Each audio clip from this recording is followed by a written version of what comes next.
බලන්න නවතම වීඩියෝ දැමූ සැනින් එසැනින් දැනගන්න බෙල් බටන් එක ක්ලික් කරන්න.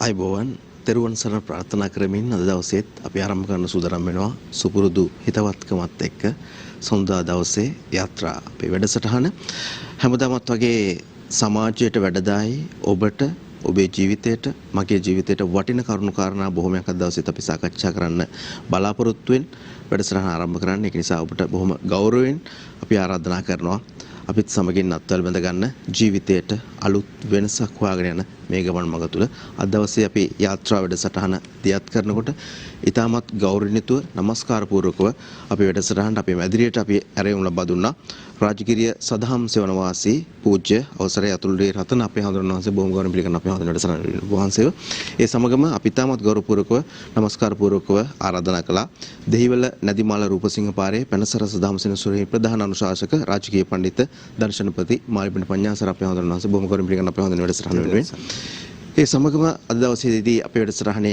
ගිහි දායකත්වය ලබා දෙන්නට අපි තාමත් ගෞරවණීයව ආරාධනා ලබා දුන්නේ ශ්‍රී ලංකා ළමා හා යොවුන් පොත් මණ්ඩලයේ ගරු සභාපතිතුමාට දිනේෂ් කුලතුංග මැතිතුමන්ට ආයුබෝවන් ඔබතුමාත් බොහොම ගෞරවයෙන් පිළිගන්නවා.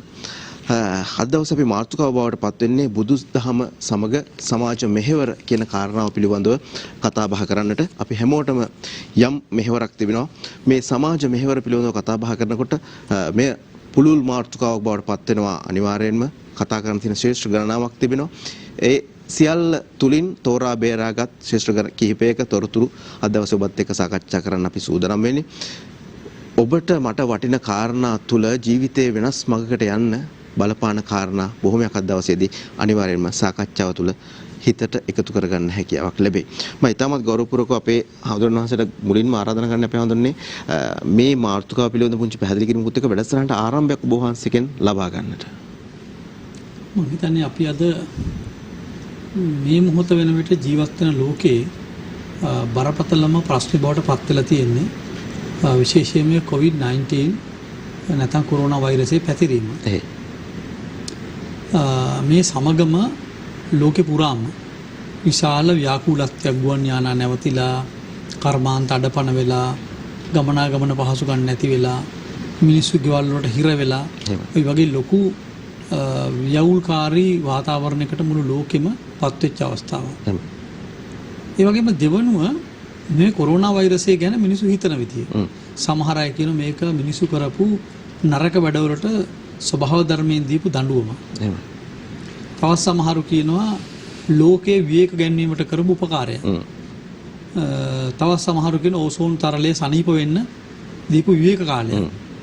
ඉතින් ওই විදිහට මේකේ මහා භයානක වුණත් සමහර අය මේකේ සාධනීය විදිහට කතා කරන්න පටන් ගන්න තියෙනවා. කොහොම වුණත් සාමාන්‍ය ව්‍යවහාරික දැනුම අනුව මට කියන්න පුළුවන් ලෝකයේ අලුත් ඉමකට මේ කොරෝනා වෛරසයත් එක්ක පත් වෙයි කියන එක කියන්න පුළුවන්. එහෙමයි. හැබැයි ලෝකය කල්පනා කරන්නේ කොරෝනා වෛරසය ඉක්මනින් සනීප වේවි. තව ටික දහයක් යනකොට මගහැරිලා යාවි. අපි අර පරණ කරපු වැඩ ටික. ඒ කියන්නේ පරණ විදිහටම කරන් යනවා. හැබැයි කොරෝනා වෛරසෙන් අපට දීපු පණිවිඩය තමයි අපිට වෙනස් වෙන්න කියලා. අපි හිතනවා කොරෝනා වෛරසේ පාලනය කරගෙන අපිට පරණ වැඩේම කරන්න පුළුවන්. ඒ විදිහටම ඉන්න පුළුවන්, ඒ විදිහටම කටයුතු කරන්න පුළුවන් කියලා. ඉතින් පණිවිඩය එතකොට අපි තේරුම් ගත්තේ නෑ. මාත් විශ්වාස කරනවා මේක ස්වභාව ධර්මයෙන් අපිට දීපු සංඥාවක් හැටියට. ලාම් එකක්. එහෙමයි.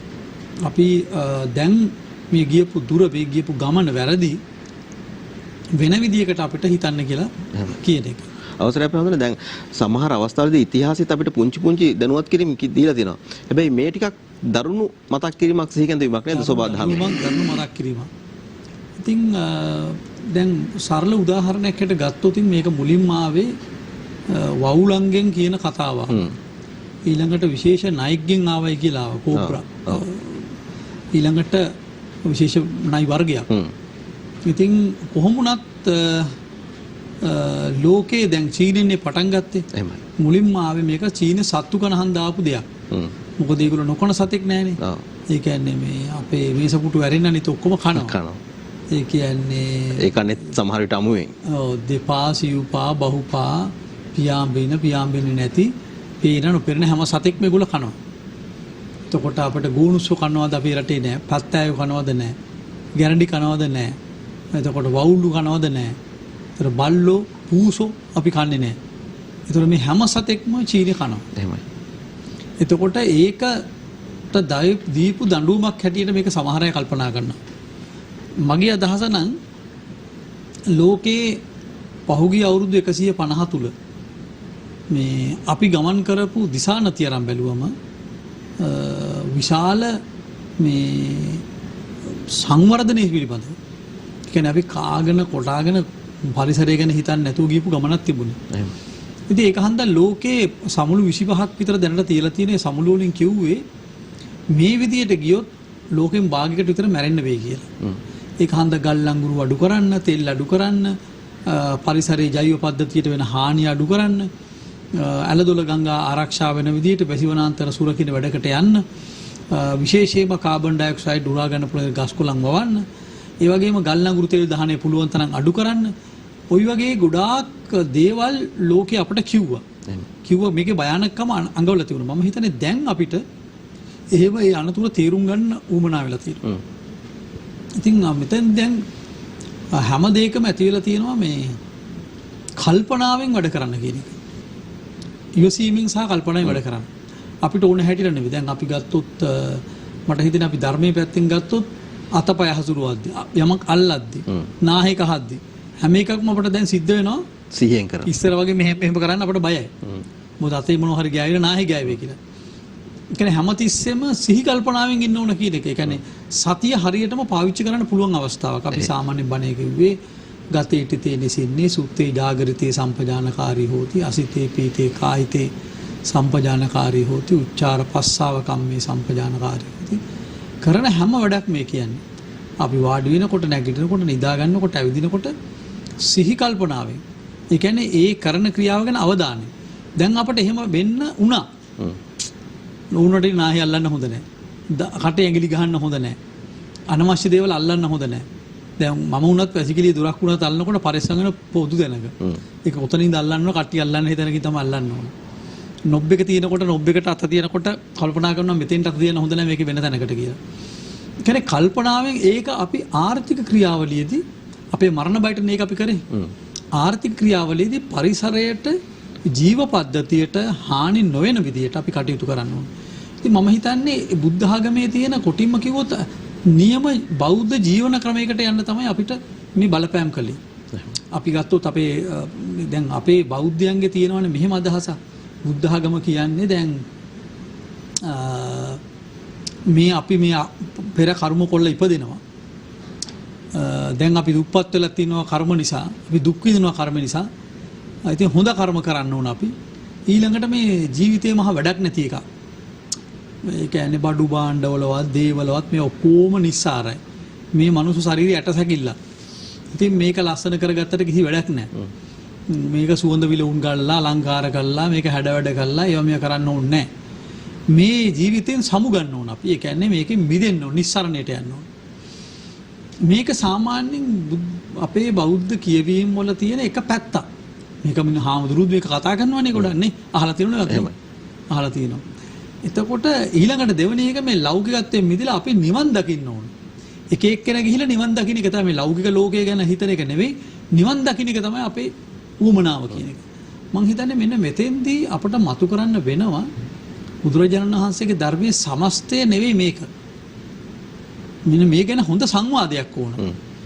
ඒ කියන්නේ අපි සමහර හාමුදුරුවෝ හිතනවා මේ සමාජය ගැන අපට වැඩක් නැහැ කතා කරලා මිනිහෙක් මැරෙන්න තියෙනවා නම් මැරෙනවා. ඕක පෙර කරපු කර්මයට අනුව හුඟක් දේවල් සිද්ධ වෙන්නේ. ඉතින් ඌව අපට වළක්වන්න බෑ කාලකන්නිකම අපේ කර්මي තමයි ඌව. ඒක හන්දා මේ අපට සිද්ධ වෙන හැමදේම කර්ම ප්‍රතිඵලයක්. ඒ වගේ දැන් ඔයත් බෞද්ධ වලට තරම් ගොඩක් කළානේ නේද? එහෙමයි. ඒකට ඔයාලට හිතනවනේ එහෙම අදහසක් සමාජගත වෙලා තියෙනවා. ඉතින් මම හිතන්නේ ඒක බුද්ධ ආගමම නෙවෙයි අපේ පඤ්ඤාසාර හාමුදුරුවෝමත් කතා කරද්දී අපි ඒක සංවාදයට වාජනය කරන්න පුළුවන්. මම හිතන්නේ සමාජ පරිවර්තනයක් කියන එක.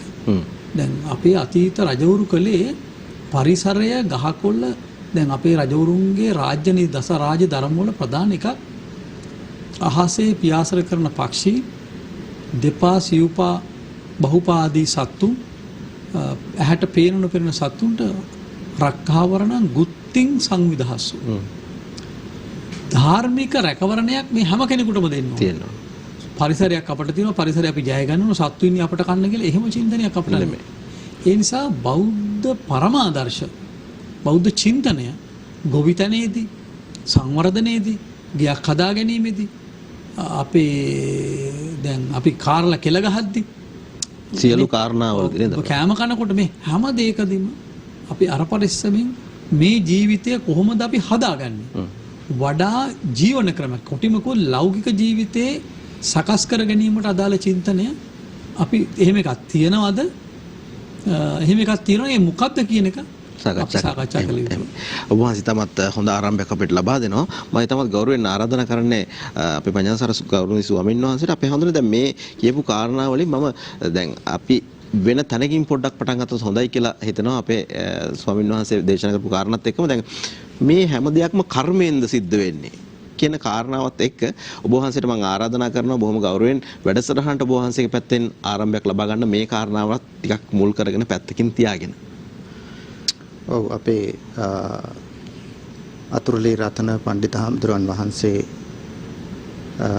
ඇතුළු මහා සංඝරත්නයන් අවසරයි අපේ කුලතුංගනේ ඔව් දිනේෂ් මහත්මයා දිනේෂ් කුලතුංග මේ ස්ථානයේ රැඳී සිටිනවා. තරංග මහත්තයා ඇත්තටම මේ සමාජයේ තියෙන දැන් වර්තමානයට ඇවිල්ලා තියෙන මිනිස්සු අතර කතා වෙන ප්‍රබල මතයක් බවට පත් වෙලා තියෙනවා මේ ලෝකයට බලපාපු මේ වසංගතය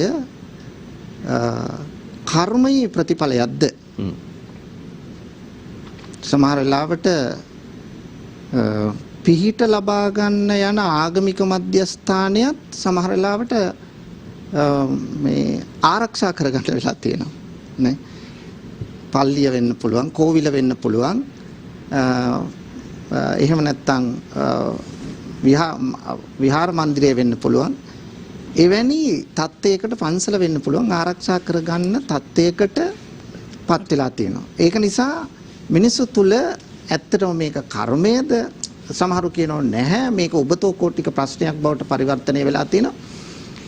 එහෙනම් මේක මොකද්ද කියන එක. දැන් බුදුදහම තුල සාකච්ඡා කරන දෙයක් තමයි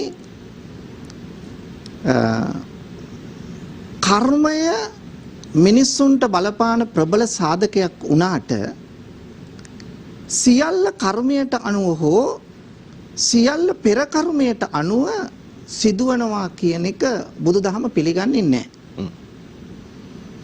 සියල්ල දෛවයෙන් සිද්ධ වෙනවා කියන එක පිළිගන්නෙත් නැහැ. එහෙමයි. ඒ නිසා දැන් කර්මය කියලා හඳුන්වන්නේ මොකද්ද?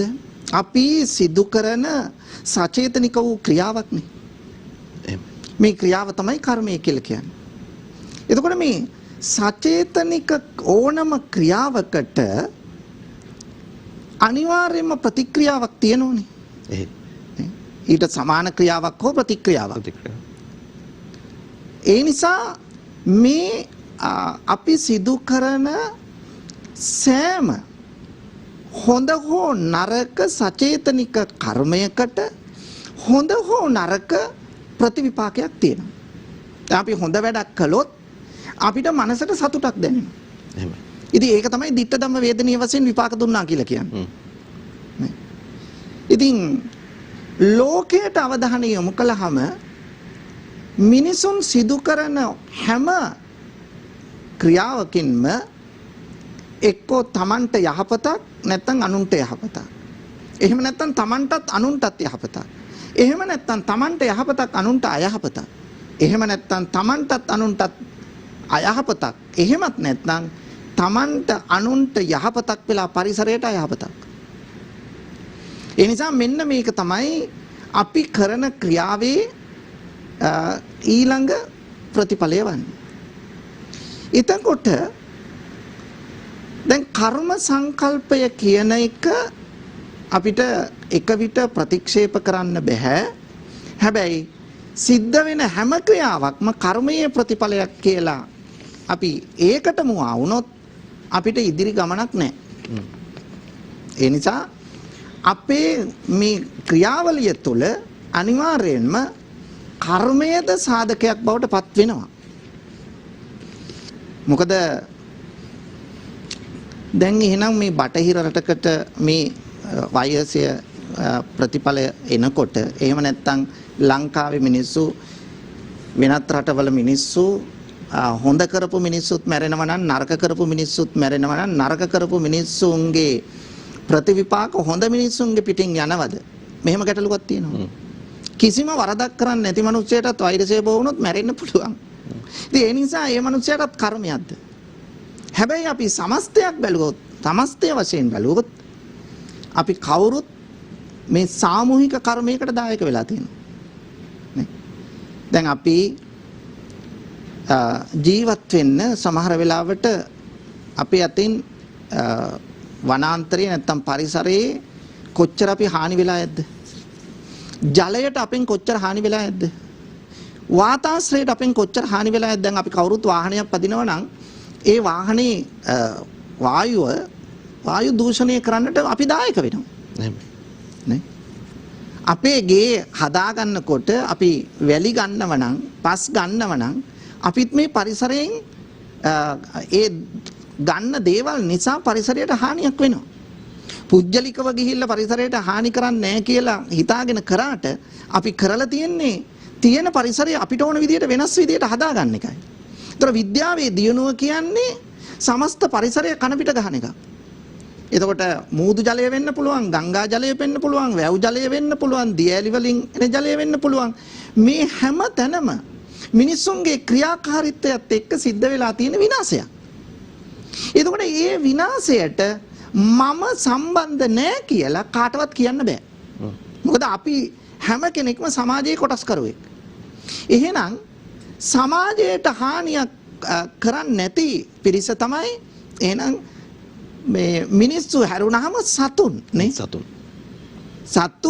ඒ පරිසරයේ ඒ අණුව ජීවත් වෙනවා මිස තියෙන පරිසරය වෙනස් කරන්න උත්සාහ කරන්නේ නැහැ. මිනිසාට මේ උසස් මනසක් තියෙනවායි කියලා හිතුවට මිනිසා හදන්නේ හැමතිස්සෙම තියෙන තත්ත්වය වෙනස් කරන්න.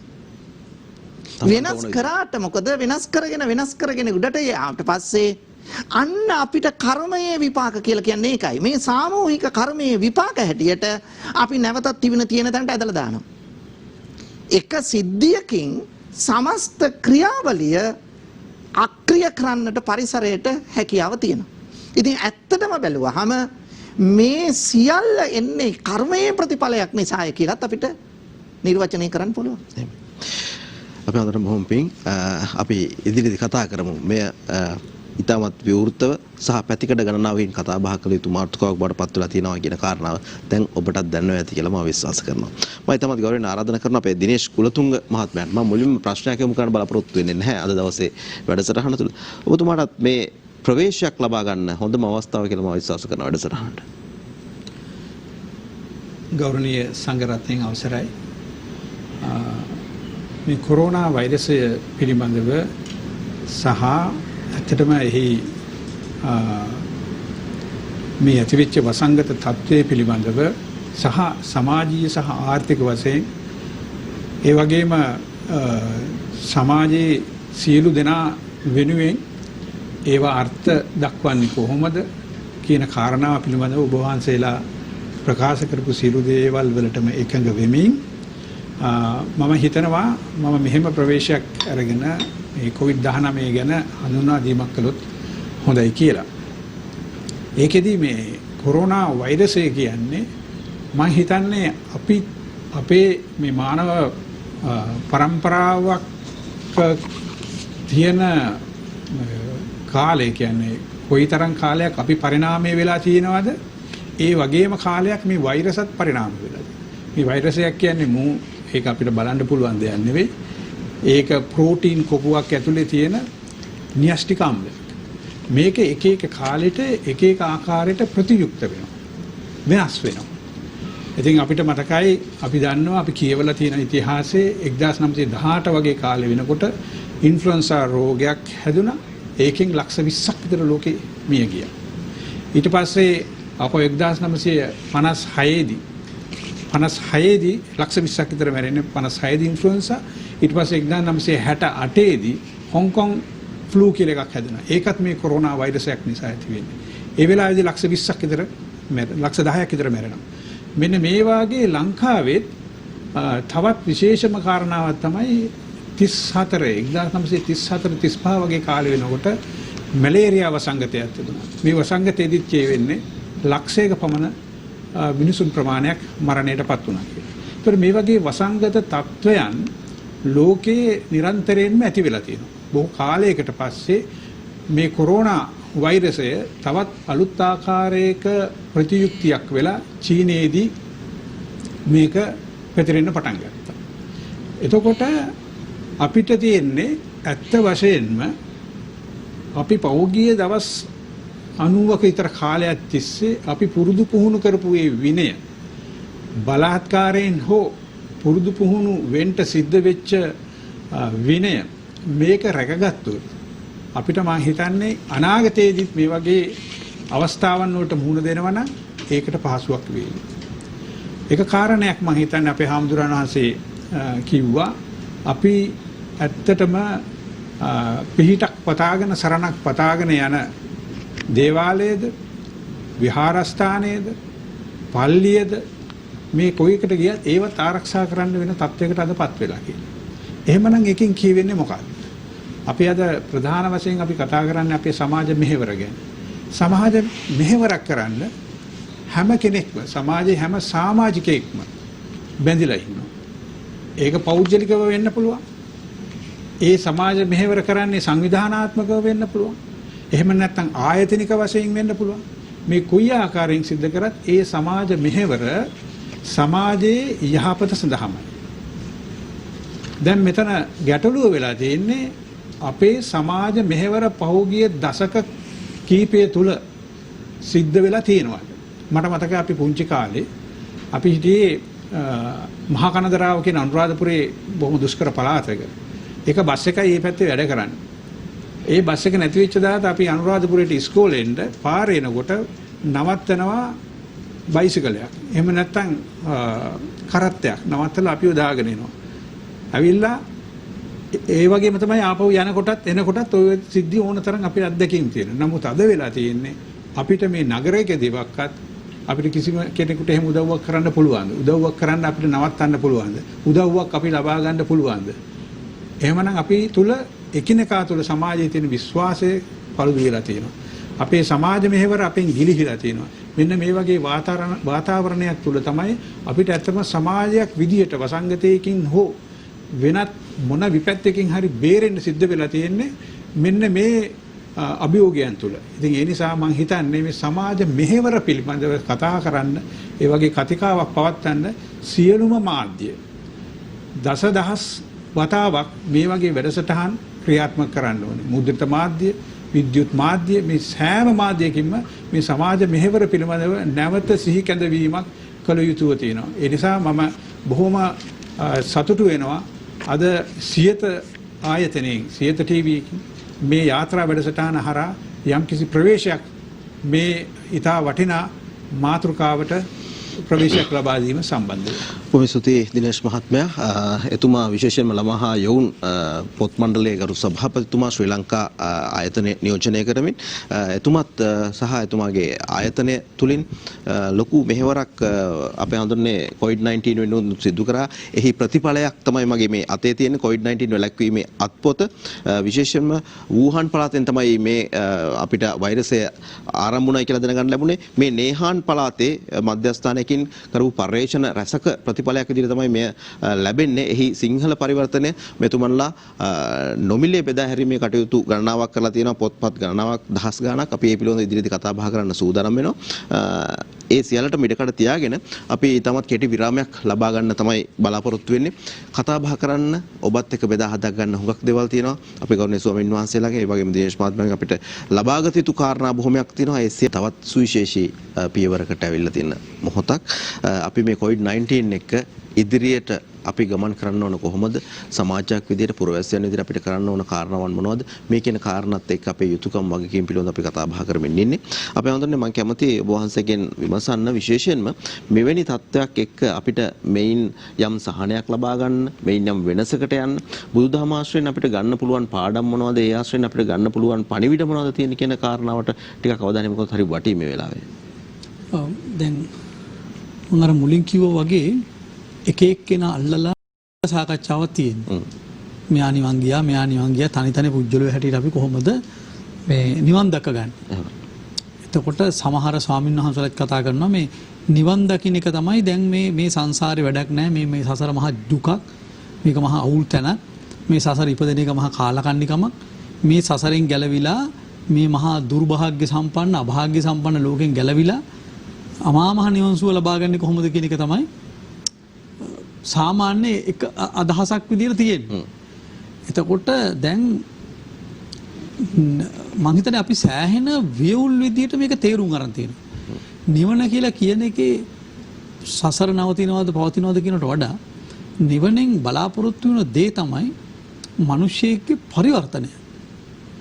මොකද්ද මේ පරිවර්තනය කියලා බැලුවොත් ආත්මාර්ථයෙන් පරාර්ථයට, ද්වේෂයෙන් මෛත්‍රියට, මමත්වයෙන් පොදු බවට, තනිභාවයෙන් සාංගික බවට.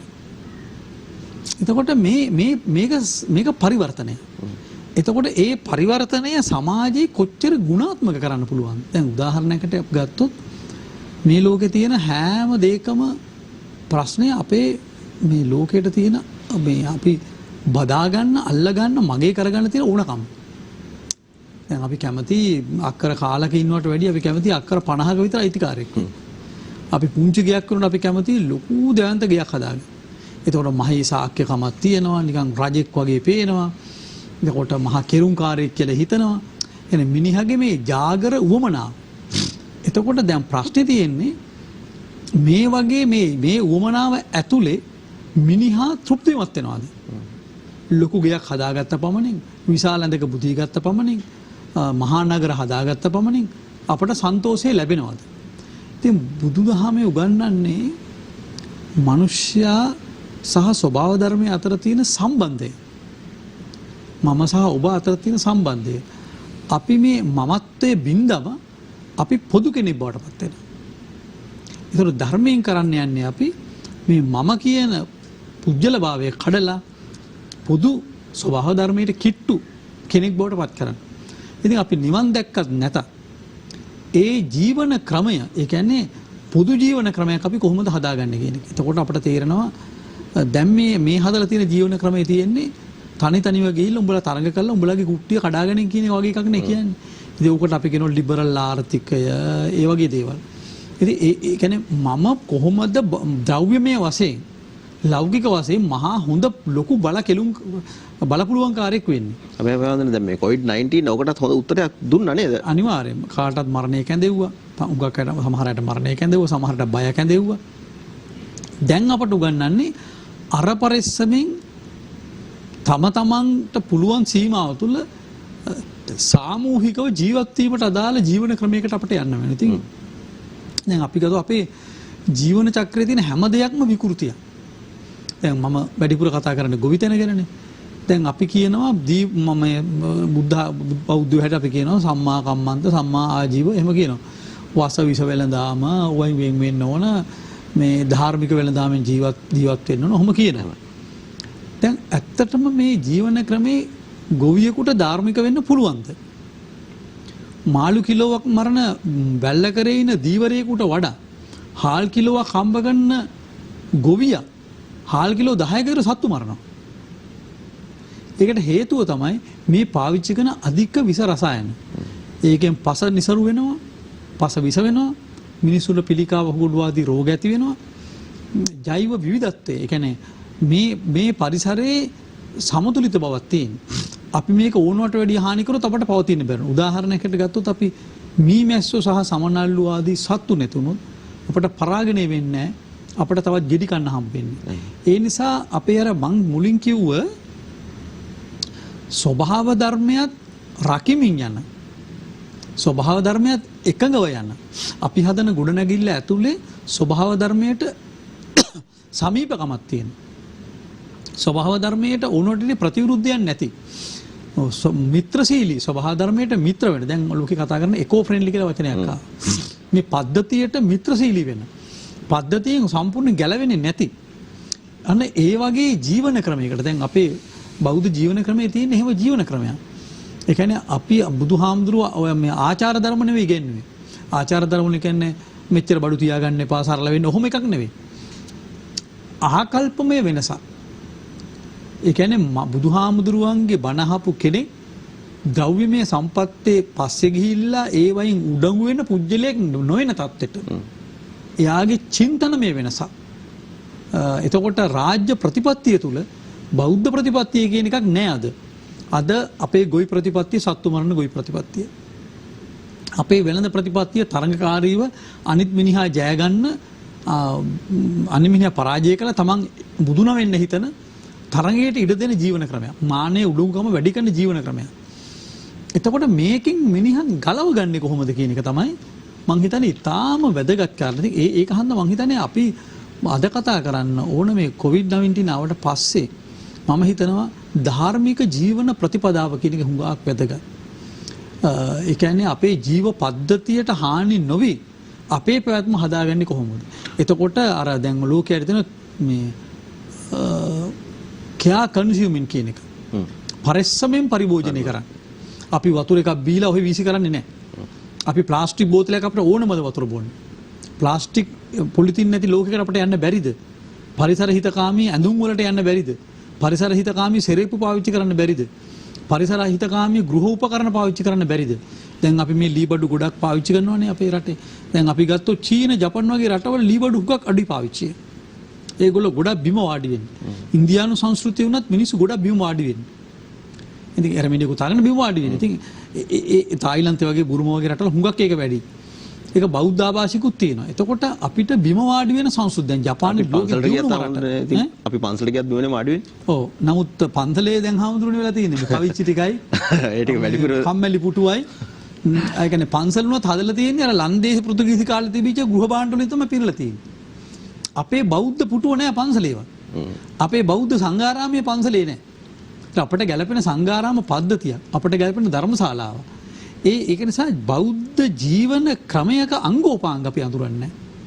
අපි මේ ලන්දේසි අදලා දීපු පුටු ටිකයි, කවිච්චි ටිකයි, අල්මාරියයි, කබඩ් එකයි. එහෙනම් දැන් මේ ජපාන සංස්කෘතිය කවදාවත් යටත් වෙච්ච දෙයක් උනේ නැහැ. ජපානයේ. ඒක හඳ ඒගොල්ලගේ ජීවන ආකල්ප වෙනස් උනේ නැහැ.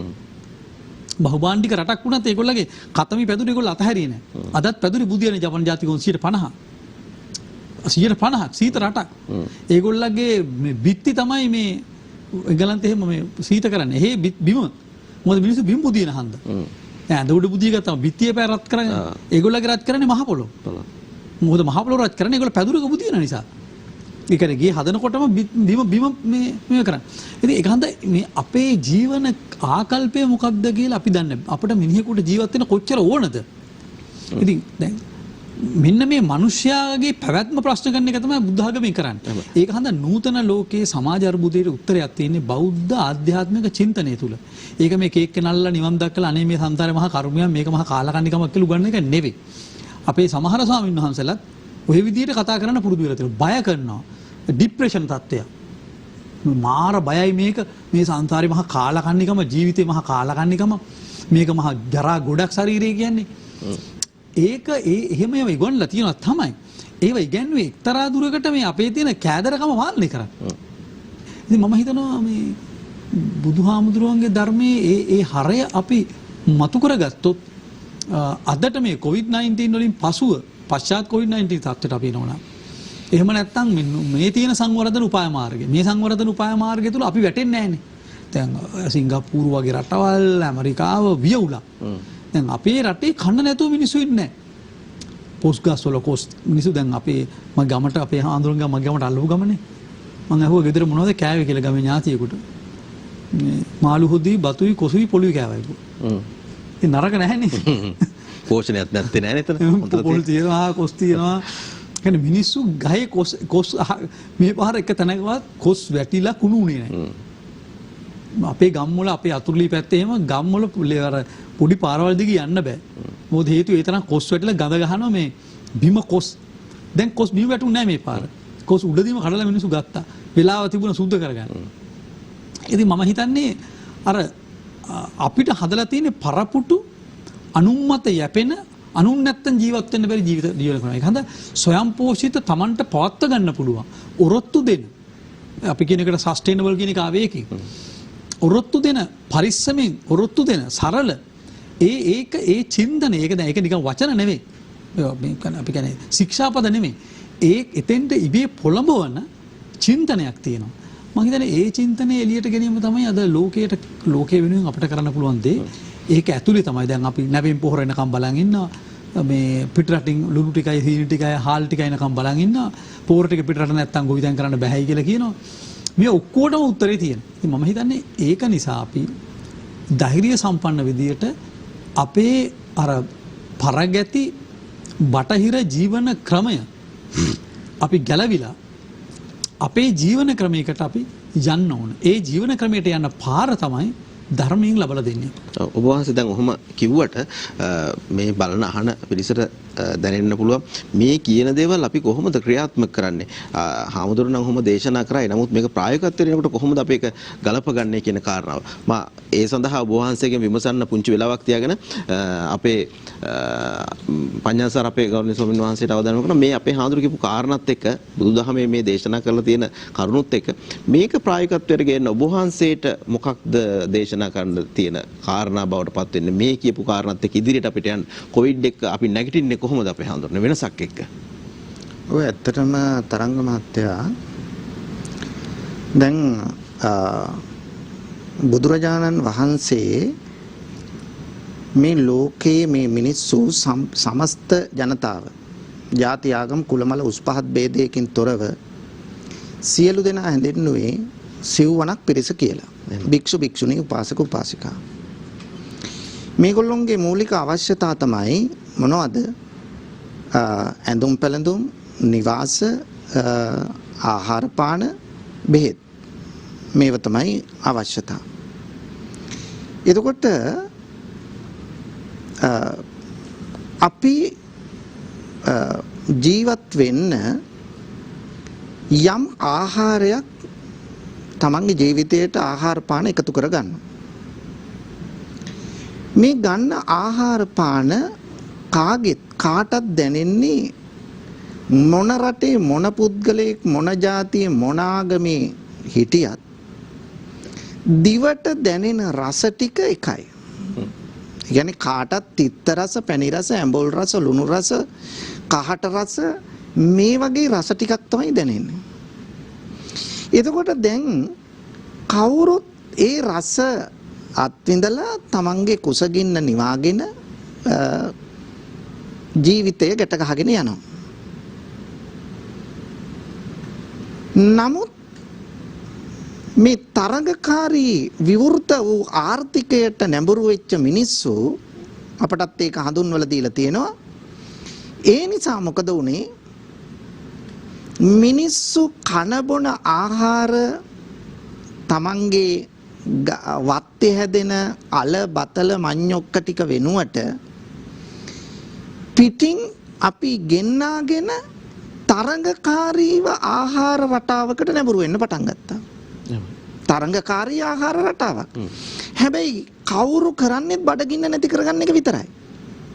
ඒ නිසා ගමේ කඩෙන් නැත්තම් තමන්ගේ ගෙදර හදාගන්න බතුයි කැකුළු බතයි පොල් සම්බෝලේ වෙනුවට විවිධ නම් යොදලා විවිධ රසකාර එකතු කරලා ඒක උසස්සය පරිභෝජනය කරන දෙයක් හැටියට ලෝකයට මවල පෙන්වන්න පටන් ගත්තා. ඒ නිසා මෙන්න මේ තරඟකාරීත්වය නිසා මිනිස්සු ආහාර පාන තමන්ට අනවශ්‍ය දේවල් තමන්ගේ ජීවිතයට එකතු කරගත්තා. ඇඳුම් පැළඳුම් එකතු කරගන්න පටන් ගත්තා අනවශ්‍ය විදියට. විලිවසා ගැනීමත් අලංකාරයත් දෙකම පැත්තකට දාලා මිනිස්සු වෙනමම විලාසිතා විතරක් ලෝකයට පෙන්වන්න උත්සාහ කරන රටාවකට නැඹුරුණා ඇඳුමින්. ඒතර මූලික අවශ්‍යතා සමහරට ගිලිලා යන අවස්ථාවලුත් මූලික අවශ්‍යතා ඇත්තටම නැති වෙලා තියෙනවා. අර විලිවසා ගැනීමේ ක්‍රමවේදය අයින් වෙලා ගිහිල්ලා තියෙනවා. ආහාර වලින් කුසගින්න නිවා ගැනීම නෙමෙයි තමන්ගේ බලය පෙන්වීම ගෙවන බිල අනුව තීරණය වෙනවා. තමන් කොයිතරම් බලවත්ද කියන එක. අපි අහවල් හෝටලෙන් තමයි ආහාර ගත්තේ කියන තැනටපත් වෙලා තියෙනවා. අහවල් හෝටලේ තමයි මා නතර වුණේ එදා නිදාගත්තේ. ඒකට මෙච්චර ගාණක් ගෙව්වයි කියන තත්ත්වයටපත් වෙලා තිනවා. මේ විවෘත ආර්ථිකයත් එක්ක ඇති වෙච්ච මේ තරඟකාරී ලෝකය. ඊළඟට බෙහෙත් ටික අපි ගෙදර හදාගන්න කොත්තමල්ලි ටික, ඉඟුරු කොත්තමල්ලි ටික, ඒ වගේම කෝපි එක, රසකින්ද එක මේ වෙනුවට අපි වෙන බටහිර ලෝකෙන් එන බෙහෙත් ටිකට නැඹුරු වෙන්න පටන් ගත්තා. එතන channel කළා ගෙවලා ලොකු ගාණක් ගෙවලා අච්චර ගෙව්වා මෙච්චර ගෙව්වා ඔපරේෂන් එකට මෙච්චර ගියා මෙහෙම කියන්න හරි කැමති වුණා. ඔව් දැන් ඒ වගේ මේ රෝහලකට ගියත් භෞතික රෝහලකට ගියත් එහෙම නැත්නම් කන්න අර වගේ තැනකට ගියත් සෙල්ෆියක් අරගෙන අප්ලෝඩ් කරන එක අද විනාශයකටපත් කරගෙන. ඔව් ඒක තමයි මේ වෙලා තියෙන්නේ. මේ මිනිස්සු යන්නේ කොහෙද මොකටද ජීවත් වෙන්නේ කියන මේ தත්ත්වය මිනිසුන්ගෙන් ගිලිහෙන தත්ත්වයටපත් වෙලා තියෙනවා. හැබැයි මිනිස්සු කවුරුත් දැන් වර්තමානයේ වුණත් ඇත්තටම බැලුවහම බටහිර වෛද්‍ය විද්‍යාව හදාරන මේ මහත්තුරු නෝනලා සමහර අය හැම කෙනාම නෙමෙයි මේ සිංහල අපේ බෙහෙත් ටික අගය කරන්නේ නැහනේ. ඇත්ත කතාවනේ ඒක. හැබැයි ඒ වෛද්‍යවරයත් සමහර වෙලාවට බයට බොන්නේ කොත්තමල්ලි ටික නේ. එහෙම නැත්නම් කොත්තමල්ලි සුදුලුණු එහෙම නැත්නම් මේ දුම්මුට්ටිය හදලා තමයි Tamanට මේක වෙයි කියලා මේ අල්ලන්නේ උණු වතුර ටික තමයි බොන්නේ. හැබැයි ඒක කියන්න මොකද්ද පරගතිකමක් තියෙනවා අපි තුල. අනේක තමයි අපිට වෙච්ච මේ විනාශය.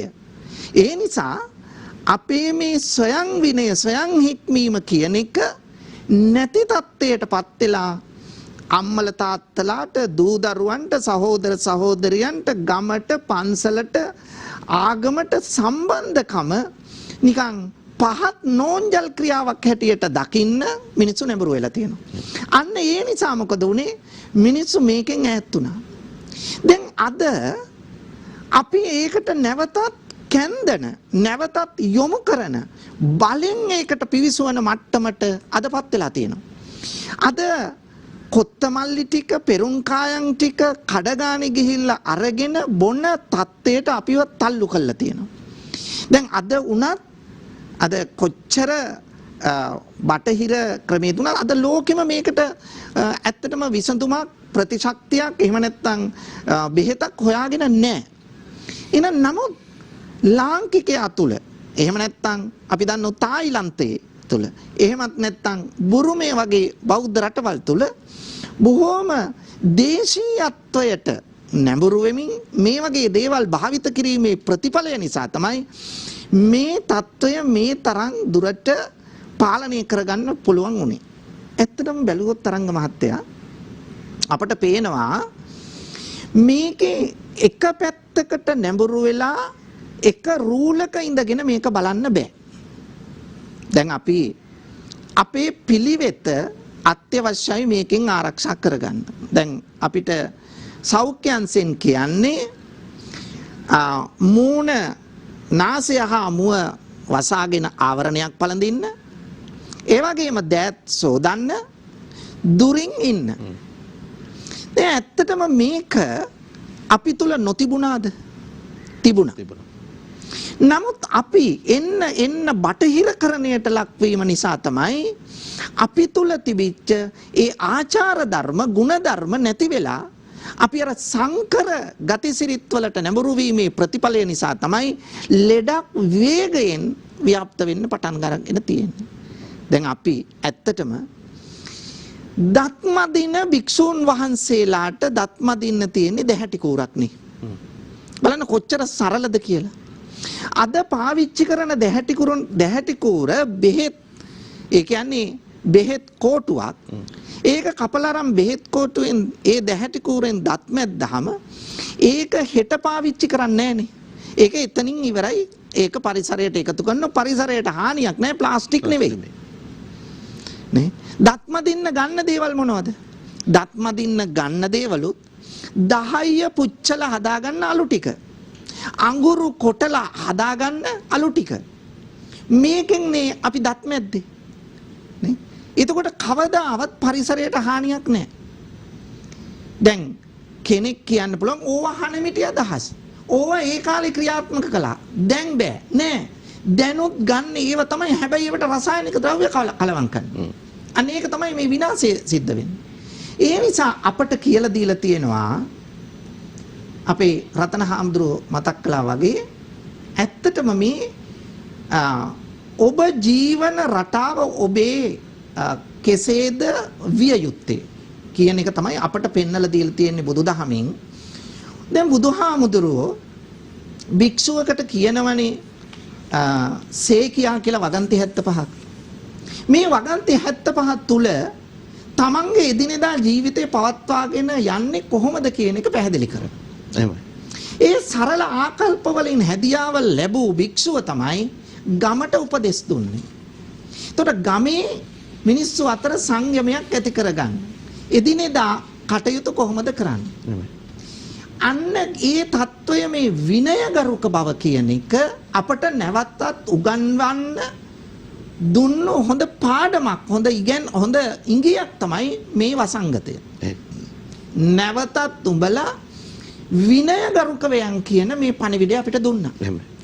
ඒ වගේම එතනින් නතර වෙන්නේ නැතුව බලන්න අපිව ඉස්සරහට තල්ලු කරගෙන යන්නේ දැන් ලෝකයේ මිනිස්සුන්ගේ අවශ්‍යතා ගත්තොත් අවශ්‍යතා අසීමිතයි.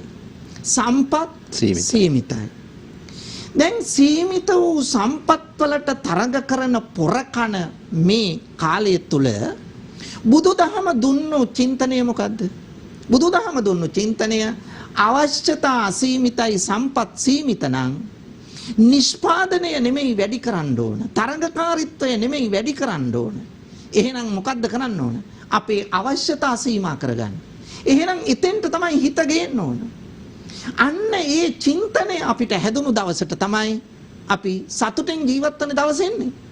අවශ්‍යතා සීමිත වූ චින්තනයක් අපි තුල ඇති වුණොත් එදාට අපි හිත හදාගත්ත පිරිසක් හැටියට ඉදිරියට යනවා. අන්න ඒක තමයි මේකට විසඳුම ඇත්තටම. හොඳයි. අපි ඒ තවදුරටත් ටිකක් ගැඹුරින් මේ විසඳුම හොයාගන්න, මේ ගමන් මගට ප්‍රවිෂ්ඨ වෙන්නේ කොහොමද කියන කාරණාව සාකච්ඡා කරමු. දැන් අපේ ගෞරවනීය ස්වාමීන් වහන්සේලා දෙනමක් මේ විදිහට දේශමාත්මයක් අපිට අදහස් ඉදිරිපත් කරා, පැහැදිලි කිරීම කරලා දුන්නා. අපි යන්න ඕන කොතෙන්ද කියන කාරණාව කිව්වා. ගිහියෙක් විදිහට මේ සමාජයත් එක්ක තවත් පැත්තකින් ගැටෙන කෙනෙක් විදිහට ඔබතුමාට ඇති මේ කියපු අපේ ගෞරවනීය ස්වාමීන් වහන්සේලා දේශනා කරපු කාරණාත් එක්ක ඒ පැත්තෙන් යමක් එකතු කරන්න. උතරංග ඇත්ත වශයෙන්ම අපේ ස්වාමීන් වහන්සේලා කිව්ව පරිදි අපිට තිබිච්ච සරල දිවි පෙවත වෙනුවට දියුණුවයි කියා ගන්න, එහෙම නැත්නම් මොඩර්න් කියන මේ සමාජ, එහෙම නැත්නම් ජීවන රටාවකට පුරුදු වෙමින් හිටියා. පහුගිය කාල වකවානුව තුලම විශේෂයෙන් මම හිතන්නේ අපිට මතක විදිහට 70 දශකයෙන් පස්සේ වගේ වෙච්ච විපර්යාසයක් තමයි මේක කියලා මට නම් හිතෙන්නේ.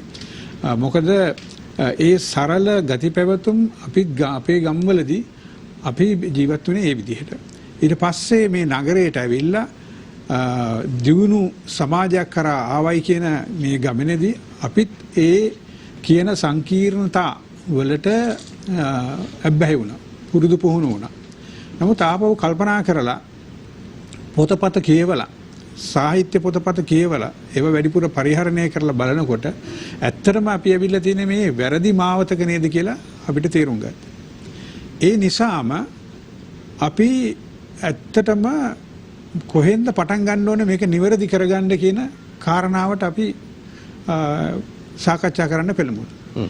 ඒ සාකච්ඡාවේදී තමයි අපි තෝරගන්නේ මේක හදන්න පුළුවන් එකම තැන ළමයි කුඩා කාලේ ඉඳන් මේ පුරුදු පුහුණු වීම ඇති කරගන්න ඕනේ. ඉතින් ඒ ඔස්සේ ගිහිල්ලා අපි පොතපත නිර්මාණය කරන්න පටන් ගත්තා. ඒ වගේම ලෝකේ පුරා ළමයින් වෙනුවෙන් වැඩ කරන විවිධ සංවිධාන හොයන්න පටන් ගත්තා. ඒකෙදි තමයි අපිට හම්බ වෙන්නේ මේ ජාත්‍යන්තර ළමා හා සාහිත්‍ය පොත් මණ්ඩලය කියන එක. එතකොට ඒ පොත් මණ්ඩලය කියන ජාත්‍යන්තර ආයතනය 1953 දී තමයි පිහිටුවන්නේ. ඒකෙන් කරන්නේ විවිධ රටවල් වල ළමයින් සහ වටිනාකම් සංස්කෘතීන් සාහිත්‍ය නිර්මාණ වශයෙන් බිහි කරලා ඒවා විවිධ රටවල් සමග බෙදා හදාගන්නේ. ඒ කියන්නේ පාලමක් ගොඩනැගීමක් ඔය කටයුත්තක් වෙන්නේ මේ රටවල් අතර. මෙන්න මේ පොත් හරහා ළමයින්ගේ ලෝකයේ තුල පාලමක් ගොඩනැගීම තමයි මේකෙන් සිද්ධ වෙන්නේ. ඉතින් මේ වෙදී අපි දකිනවා මේ අපේ රටේ විතරක් නෙවෙයි හාමුදුරුවනේ අනිත් රටවල් වලත් මේ වටිනාකම් තිබිලා තියෙනවා. එතකොට ඒවා නැවත වතාවක් සොයා යා යුතුය. මේ පෙනෙන මේ සංකීර්ණ ව්‍යාකූල දිවි පෙවෙත් අපි නැවත වතාවක් සලකා බැලිය යුතුය කියන යෝජනාවල් මේ නිර්මාණ වලින් දකින්න පුළුවන්. විවිධ භාෂාවලින් මේ සංවිධානයේ රටවල් 81ක් තියෙනවා. ඒ 81 සමාජික රටවල් වලින් අපි 80 වෙනි රට. 2018 දී තමයි අපි සමාජිකත්වය ලබා ගත්තේ. එදා මෙදා තුර අපිට අවස්ථාව ලැබුණා විශේෂයෙන්ම චීනය ඇතුළු විශාල රටවල් සංඛ්‍යාවක් සමග ගනුදෙනු සිද්ධ කරන්න. ඉතින් ඒකේ ප්‍රතිඵලයක් විදිහට තමයි ඇත්තටම අපි මැදිහත් උනේ මේ කොවිඩ් වසංගතය සම්බන්ධව දැනුවත් කිරීමක් සමාජයට කලින්ම කරන්න ඕනේ කියලා. අපි මේ දැනුවත් කිරීමේ ව්‍යාපාරය පටන් ගත්ත හාමුදුරුවනේ මාර්තු මාසේ මුලදී ඒක මම විශේෂයෙන් මෙතන සඳහන් කරන්න ඕනේ. වසංගත රෝග විද්‍යා ආයතනයේ ප්‍රධානී ආනන්ද විජේවික්‍රම වෛද්‍යතුමා අපි එතුමාව ගිහිල්ලා හම්බ වෙලා අපේ නිර්මාණය කරලා තිබුණා චීනෙන් පොතක්. ඒ පොතේ තමයි හාමුදුරනේ කියවෙන්නේ මේ වවුලන් ආහාරයට අරගෙන ආහාර වලින් මේ කොරෝනා මේ වෛරසය පැතිරුණායි කියලා. නමුත් ඒ වෙනකොට හොයලා තිබුණා මේක ආහාර වලින් ආපු එකක් නෙවෙයි කියලා. නමුත් මේ පොත නිර්මාණය වෙලා තිබුණේ ආහාර වලින් ආපු විදියක්. නමුත් මේ අපේ වෛද්‍යතුමා එතුමා කිව්වා නෑ මේක දැන් මේ වෙනකොට වෙනස් වෙලා තියෙන්නේ. මේක නෙවෙයි. ඒ නිසා මේක වහාම වෙනස් කරන්න ඕනේ කියලා සංස්කරණය කරන්න අපිට උදව් කරා. ඉතින් අපි මේ සංස්කරණය කරගත්ත ගමන් ආපහු නැවත වතාවක් ඒක චීනට යවුවා. දැන් මේක වෙනස් වෙලා තියෙන්නේ කරුණා කරලා මේක වෙනස් කරන්න කියලා. ඉතින් ඒ ආයතනයත් ඒකට එකතු වෙලා ඒක වෙනස් කරා. ඒක පිළිගත්තා. පිළි අරගෙන ඒකත් වෙනස් කරා. දැනට භාෂාවල් 60කට පරිවර්තනය වෙලා තියෙන පොතක් තමයි අපි මාර්තු මාසේ 18 19 20 වෙනකොට පොත් 14000ක් මුද්‍රණය කරලා මම ආයතන 3ක් එකතු කරගත්තා. නෙප්චූන් ආයතන, ඒ වගේම රීඩ් ප්ලස් ආයතන, ඒ වගේම ෆ්‍රෙන්ටෙල් කියන ආයතන එකතු කරලා මේක අපි සල්ලි ටිකක් එකතු කරලා අපි කරන්න පුළුවන් දෙයක් අපි කරමු මේක දැනුවත් කරමු කියලා බෙදා හරින්න ගත්තා. ඒ වෙනකොට ඇඳිරි නීතිය හාමුදුරුවනේ. නමුත් ඇඳිරි නීතිය වෙලාවේ අපිට ගොඩාක් උදව් කරා මේ පොතපත බෙදා හරින්න හමුදාවෙන් අපි ඉල්ලීමක් කරා. ඒ අය ගිහිල්ලා ඇත්තටම ෆාමසි වලට සහ නෝග ජනතාව අතර මේක බෙදා හැරියා. ඉතින් කොහොම නමුත් ඒක මම කියන්න විශේෂයෙන් ඕන වුණේ මේ වෛරසය ආරම්භ වුණේ චීනයේ. එතකොට චීනයේ සමාජ මෙහෙවර ඉෂ්ට කරන්න ප්‍රකාශකයෝ එහෙම නැත්නම් චිත්‍ර ශිල්පීන් එහෙම නැත්නම් මේ කතුවරු ඒගොල්ලෝ ඉදිරියට ආවා. ඒගොල්ලන්ට කරන්න පුළුවන් වෙච්ච දේ තමයි මේක පිළිබඳව තොරතුරු සමාජයට අනිවිට දෙන්න. විශේෂයෙන්ම පොඩි ළමයි හරහා. මේකෙන් චීනයට මම විශේෂයෙන්ම කියන්නේ චීනයේ ඒ වෛරසය පටන් ගත්ත නිසා විතරක් නෙවෙයි මේ ජාත්‍යන්තර ආයතනයේ මේ වසරේ සභාපතිතුමා චීන ජාතිකයෙක්. ඒ නිසා එයා ඉල්ලීමක් කරා සියලුම චීන පොත් සමාගම් වලට මේ පොත් නිර්මාණය කරලා නොමිලේ ලබලා දෙන්න අනිකුත් රටවල ළමයින්ට කියවන්න. අනේ ඒ අනුව තමයි අපිට මේ පොත් 20ක් දැන් මේ වෙනකොට ලැබිලා තියෙනවා. ඉතින් අපි මේ වගේ පොත් 10 මේ වෙනකොට පොත් 6ක් අපි අප්‍රේල් මාසේ 18 වෙනිදා එළි දැක්වුවා. ඒ එළිදැක්වෙච්ච ඇත්තටම ජාලගත මාධ්‍යයක් ඔස්සේ එළිදැක්වුවා. ඉතින් එහෙම මේ අපිට පුළුවන් වෙච්ච COVID-19 වෙනුවෙන් සහ අපේ ජනතාව දැනුවත් කිරීම වෙනුවෙන් අපිට කරන්න පුළුවන් වෙච්ච සේවාවක් තමයි අපේ සමාජ මෙහෙවරක් විදිහට තමයි අපි ඒ සම්බන්ධව සලකන්නේ. ඒ වගේම ඉංග්‍රීසි, සිංහල, දෙමළ භාෂා ත්‍රිත්වයෙන්ම මේ පොත් නොමිලේ අපි සංසරණය වෙන්න ඇරියා අන්තර්ජාලය හරහා Facebook හරහා ඕන කෙනෙක්ට මේක මේ ලබාගෙන ඒ තොරතුරු ඉගෙන ගන්න කියලා. මේවා ප්‍රචාරය කිරීම, මේවා දැනුවත් කිරීම, සමාජයට මේ දේවල් මුදා හැරීම තමයි කළ යුතු වෙන්නේ. අපි මේ වැඩසටහන තුලින් කරන්නේ අපි හඳුන්වන්නේ එවැනි කටයුත්තක්. ජනතාව දැනුවත් කිරීම, ඒ හරහා අපි නිවැරදි මගට ගමන් කිරීමට අවශ්‍යතාවය උදා කර ගැනීම. ඔබ වහන්සේ අර මුලින් කතා බහ කරද්දී කියපු කාරණාවේ පැහැදිලි කර ගැනීමකට මම එන්නේ කැමතියි. දැන් කෘෂි කර්මය ගැන ඔබ වහන්සේ ලොකු අවධානයක් යොමු කරලා තියෙනවා. මේ දේවල් වසවිස වලින් තොරව මේ පරිසරයට හානිදායක තත්වයක් නැතුව මේ දේවල් කරන්නේ කොහොමද? ඔන්න ඔතනදී ප්‍රශ්නයක් එන්න පුළුවන්. දැන් තියෙන මේ තරඟකාරී තත්ත්වයත් එක්ක කොහොමද අපි රසායනික ද්‍රව්‍ය පාවිච්චි කරන්නේ නැතුව මේ කියන අනවශ්‍ය දේවල් පාවිච්චි කරා. නමුත් අදට කොහොමද මේක ගලපගන්නේ කියන කාරණාව අපි හඳුන්වන්නේ. දැන් හැම එකක්ම මේ දැන් එක සැරේට මේක අහන ළමයින්ට තේරෙන්න පුළුවන් මේ අපි කතා කරන්නේ ආදි කාලයට යන්න හදනවා කියලා. ඒක තමයි. නෑ ආදි කාලයට යamak මෙතන සිද්ධ වෙන්නේ නැහැ. නවීන විද්‍යා තාක්ෂණය පාවිච්චි කළාම මේකට අපට යන්න පුළුවන්. දැන් අපි උදාහරණයකට ගත්තොත් ගොවිතැනේදී අපි හිතමු මේක අක්කරයක් කියලා. ඒ අක්කරයට අපි දාන හැම ගහකටම වතුර බටයක්. ඒතර හැම බොලායෙම වතුර බිඳුව ගහට ලැබෙනවා. පොර දාන්නේ වතුර ටැංකිය හරහා. ඒතර ගහින් ගහට ගිහලා පොර දාන්න ඕනේ නැහැ. ඊළඟට ගහ ආවරණය කරනවා වල් මර්ධනය කරන්න යම්කිසි ආවරණයක. ඒකට අවශ්‍ය තාක්ෂණික කොළ අපට පාවිච්චි කරන්න පුළුවන් දිරා යන කොළ. ඉටි කොළ නම් දිරා යන ඉටි කොළ. ඒතර අපට කැමරා පහක් හයි කරාම ගහේ කොළ කොඩවීමක් මොන හරි වෙනවා නම් අපේ මොබයිල් ෆෝන් එකෙන් ඒකට සම්බන්ධ කරනවා. දැන් ඔය ගෙවල් වල ඇමරිකාවේ හිටියත් ගේ බලා ගන්න පුළුවන් නේ. ඒ වගේ මේ කොළ කොඩ වෙලා තියෙනවා මෙතනම හවල් වෙලා දෙනවා රෝග ලක්ෂණ පව බලන්න පුළුවන්. එතකොට නවීකාරක ගොවිතැනක් තමයි මේ වසවිසෙන්තර ගොවිතැන කියන්නේ. අපි හිතන් ඉන්නේ හරක් බානක් දාලා පාරම්පරික බීජ වගා ගන්න එක. නෑ ඒක නෙවෙයි. නවීන තාක්ෂණික බීජ මේකට පාවිච්චි කරන්න පුළුවන්. එතකොට ඩෙනිම් කලිසමක් ඇඳගත්තා කියලා ඒක කිසි වරදක් නෑ. ෂර්ට් එකක් ඇඳගත්තා කියලා ඒක කිසි වරදක් නෑ. අපි ස්විච් එක ඔබලා අපිට වැල් එක අරින්න පුළුවන් වතුර මෝටර. ඒක ඇමරිකාවේ හිටියත් අපිට කරන්න පුළුවන්. ඉලෙක්ට්‍රොනික කරන්න පුළුවන්. එතකොට මේ වසවිසෙන්තර ගොවිතැනේ සංකල්පය තමයි පරිසර හිතකාමී කියන එක. ඒ පරිසර හිතකාමීයකට අවශ්‍ය පොහොර නිෂ්පාදනය කරන්නේ ජෛව ජනන පොහොර නිෂ්පාදනය කරන්න පුළුවන් ලැබ් ඇතුළේ. ඒ කියන්නේ අපි ජීව ටෙක්නොලොජි මේ ජීව තාක්ෂණය කියලා අපි කියනවා. එතකොට ඒක කරන්න අපි ශුද්‍ර ජීවීන් විශ්ලේෂණය කරනවා. මොන ශුද්‍ර ජීවියටද කොළේ දිරවන්න පුළුවන්. ඒ ශුද්‍ර ජීවීන් හඳුන ගන්නවා අපි. හඳුනගත්තම අපිට මාස 3ක් දිරන දේ අපිට දින 12න් දිරන්න පුළුවන්. ඕනම ගඳක් අපිට දින 2කින් නැති කරගන්න පුළුවන්. ඒ තාක්ෂණය ලංකාවේ තියෙනවා. ඉතින් ලංකාවට අවශ්‍ය පෝර ටික කිසිම සතෙකුට වන හානිය 90%කින් අවම කළා අපිට ගහට ලබා දෙන්න පුළුවන්. එතකොට මේ නවීන තාක්ෂණික ගොවිතැන කියන්නේ මේ හරබ්බානක් දාලා සරමක් ඇඳගෙන එහෙම කරන එකක් නෙවෙයි. ඒක ඊටාම දියුණු තාක්ෂණයක්. දැන් තියෙන බටහිර තාක්ෂණය අපි පිළිගන්නවා. හැබැයි ආත්මාර්ථයට නෙමෙයි පරාර්ථයට. අපි අපිට පරණ තාක්ෂණෙත් දැන් මම කියන්නේ දැන් අලුතෙන් සැලසුම් කිරීමක් අවශ්‍යයි.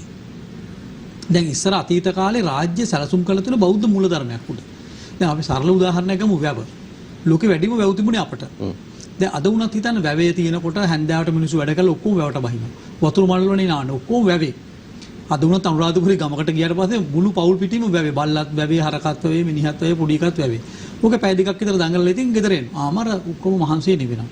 ඒතර වැව කියන එක අපේ ජීවන ක්‍රමයක්. ඒතර ඒකෙන් අපේ හැදුනේ ගහකොළ වලට අවශ්‍ය කරන ජල පද්ධතිය. වැවේ ඉඳලා මීටර 100ක් 200ක් 300ක් ඈතට යනකම්ම පොළොව තෙතයි. ඒතර උඩින් උඩක තමයි වැව තිබුණේ. පහළින් තමයි කුඹුර තිබුණේ. ඉඩම. එතකොට මුළු පොළොවම තෙත් වෙලා තියෙනවා. අපි කියන මේකට වෝටර් ෂෙඩ් එකක්. අපි කෘත්‍රිම ජල පෝෂක හදලා තිබුණා. එතකොට ඒකේ පරමාර්ථය උනේ මහ පොළොව සහ ජීව පද්ධතිය සුවපත් කිරීම. චින්තනය මොකද්ද? සබ්බේ සත්තා භවන්තු සුඛිතත්තා. එතකොට රජවරු කල්පනා කරා මම බෝධිසත්වෙක්. මම සතුටු වෙලා කාල බීලා රජමාලිගාවක් හදාගෙන අන්තපුරයක් හදාගෙන ජීවත් වෙන එක නෙමෙයි මගේ වගකීම. මහ පොළොව හා ජනතාව සුවපත් කිරීම. ඒක හන්ද අපි ලුවන් මෙසිරිලක් නොබෝසත් නොරජ වන්නයි. රජ කෙනෙක් නම් බෝධිසත්වෙක් වෙන්න. බෝධිසත්වයෙක් කියන්නේ තමන්ගේ සැපත අනුන් සඳහා පූජා කරපු කෙනෙක්. තමන්ගේ ජීවිත තමන් දුක් විඳිනවා අනුන් සඳහා කියන එක. මගේ බත් ටික අනුන්ට දීලා සතුටු වෙන කෙනෙක්. ඒක තමයි බෝධිසත්වචර්යය ප්‍රධාන දේ.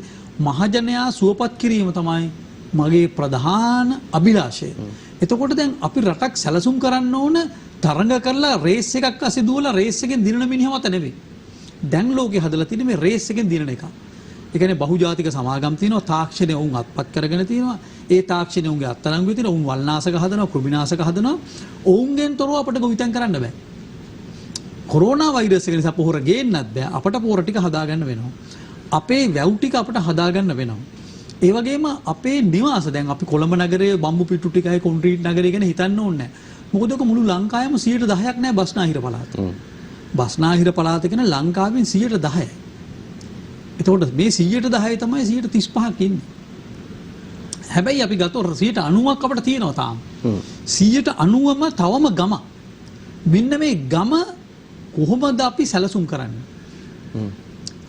අපේ ගහකොළ වලට ලොකු හානියක් කරන්නේත් නැතුව තාමත් අපේ රට උඩර නැග්ගම කොළ පාටයිනේ. පිට රටවල් පේන අපේ කොන්ක්‍රීට් වනාන්තරයක් වගේ අපේ රට පේන කැලයක් වගේ. ඉතින් අපි මේ කැලේ කොන්ක්‍රීට් කරගන්න එක නෙමෙයි සංවර්ධනය කියන්නේ. එතකොට අන්න ඒකට මම කියන්න කැමතියි වැව මත පදනම් වෙච්ච අපට උරුමව තිබුණු දෙයට අලුත් තාක්ෂණය පාවිච්චි කළා බෞද්ධ පරාර්ථය කියන එක, මනුෂ්‍යත්වය කියන එක, දයා කරුණාව කියන එක, පරිසර හිතකාමී බව කියන එක මේකට එකතු කරාම අපට බෞද්ධ ජීවන ක්‍රමයක් හදන්න පුළුවන්. එහෙම අපි හැදුවොත් මුළු ලෝකෙම මේකට එයි. අද බීජින් ගත්තත්, ෂැන්හයි ගත්තත්, නිව්යෝර්ක් ගත්තත් තියෙන ප්‍රශ්න මොකද්ද? කාබන් ඩයොක්සයිඩ් වායුව තිගුණයක් දරා ගන්න බෑ. ටොන් ඒක පුජ්‍යල කාබන් නිමෝචනය ටොන් 16ක්. ලංකාවේ ටොන් 1යි. તો හුස්ම ගන්නකොට සේරම මේ විෂ පපුව ඇතුලේ. ඒක පිළිකාය හැදෙනවා, ශ්වසන ආබාධ ඇති වෙනවා. ඉතින් කොරෝනා වෛරසයේ වැඩියෙන් දියුණු රටවලට ගියත් ඒකයි. මිනිස්සුන්ගේ ප්‍රතිශක්තිකරණය කෘත්‍රිම ආහාර නිසා බිඳවට. දැන් චිකන් එක ගන්න. චිකන් එකට ගහනවා ඇන්ටිබයොටික්. මොකද උට වඩ යන හන්ද ඇන්ටිබයොටික් දෙන උදේ ඉඳලා හැන්ද වෙනවා. ඒ මස් කෑම අපේ ප්‍රතිශක්තිකරණය සම්පූර්ණ දුර්වල වෙනවා. එතකොට කොරෝනා වගේ වෛරසයක් වැළඳෙන්න තියෙන ඉඩකඩ වැඩි.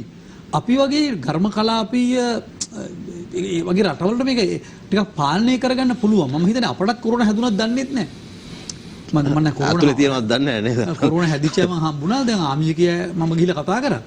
කතා කරාම කියන්නේ හාමුදුරුවෝ අපිට දැනුණවත් නැහැ කියලා. එතකොට දැන් මේ ලෝකේ දැන් එකක් තමයි ලෝකයට දැන් මේ ගල් අඟුරු සහ තෙල් නිසා සහ මේ කොන්ක්‍රීට් වනාන්තර නිසා මිහිතලයට දරා ගන්න බැරි තත්ත්වයක් ඇවිල්ලා තියෙනවා. කොරෝනාව කලේ මොකද්ද? මිනිසු නැවැත්තුවා. එතකොට ඕසෝන් තරලයේ ස්වභාවික තත්ත්වයට ආවා. අවශ්‍ය කාබන් ඩයොක්සයිඩ් ප්‍රමාණය ඉබේම අඩු වුණා. දැන් මෙන්න මේ අපි හදන්නේ ආපහු අර වාහන ටික දුවලා ආපහු රේස් එක පටන් ගන්නව වෙනුවට විෂ වායුව අඩුවෙන් යන ජීවන ක්‍රමයක්. දැන් අපි ගත්තොත් අපිට තාක්ෂණිකව උත්තර තියෙනවා. දැන් අපිට ගල් අඟුරු බලාගාර තාමත් අපි හදනෝනේ අපේ අය. දැන් ගල් අඟුරු වලින් කෘමීන් නැති වෙනවා, කුඩා සත්තු නැති වෙනවා, පරිසර පද්ධතිය විනාශ වෙනවා, මිනිසුන්ට ලෙඩ හැදෙනවා, විෂ වායුව පරිසරයට එකතු වෙනවා. මේ වෙනුවට අපට සූර්යාලෝකය පාවිච්චි කරන්න පුළුවන්. ඒකත් දියුණු තාක්ෂණයක් නේ. ඔව්. අපේ රටට ඕන තරම් ඕන හැම කාලෙම මුද්‍රව්‍ය අපේ තියෙනවනේ. ඕන තරම් වැටෙනවා අපට. කැනඩාවට වගේ නෙවෙයි, රුසියාවට වගේ නේ අපට පැය 12ම මේක බොහෝ වෙලාවට තියෙනවා. එතකොට අපිට මේක පාවිච්චි කරන්න පුළුවන්. එතන තාක්ෂණයක් තියෙනවා. ඒ කියන්නේ අලුත් ජීවන ක්‍රමයකට අවශ්‍ය පරිසර හිතකාමී තාක්ෂණයක් ඇවිල්ලා ඉවරයි. ඒක යොදා ගන්න බැරි ලෝක බලවතුන් අර තෙල් සහ ගල් අඟුරු විකුණ ගන්න ඕන ආත්මාර්ථකාමී පාලකයන්ටත් ඕන කොහොම හරි හොරකම් කරගන්න. සෝලා හයි කරාම හොරකම් කරන්න බෑ. කොමිස් එක ගන්න බෑ. කොමිස් එක ගන්න බෑ. ඉතින් ඒක හන්ද කල්පනා කරනවා කොහොම හරි කරලා ඉතින් අපි බෞද්ධ ජීවන ක්‍රමයක් ගැන හිතනවා නම් පරිසර හිතකාමී සෝලා වලට යන එක තමයි අපට වාසිය. වසවිස නැති කෘමිනාශක වල්නාශක නැති ගොවිතැනකට යන. මම ඒකට කියන කැමති ධාර්මික ගොවිතැන.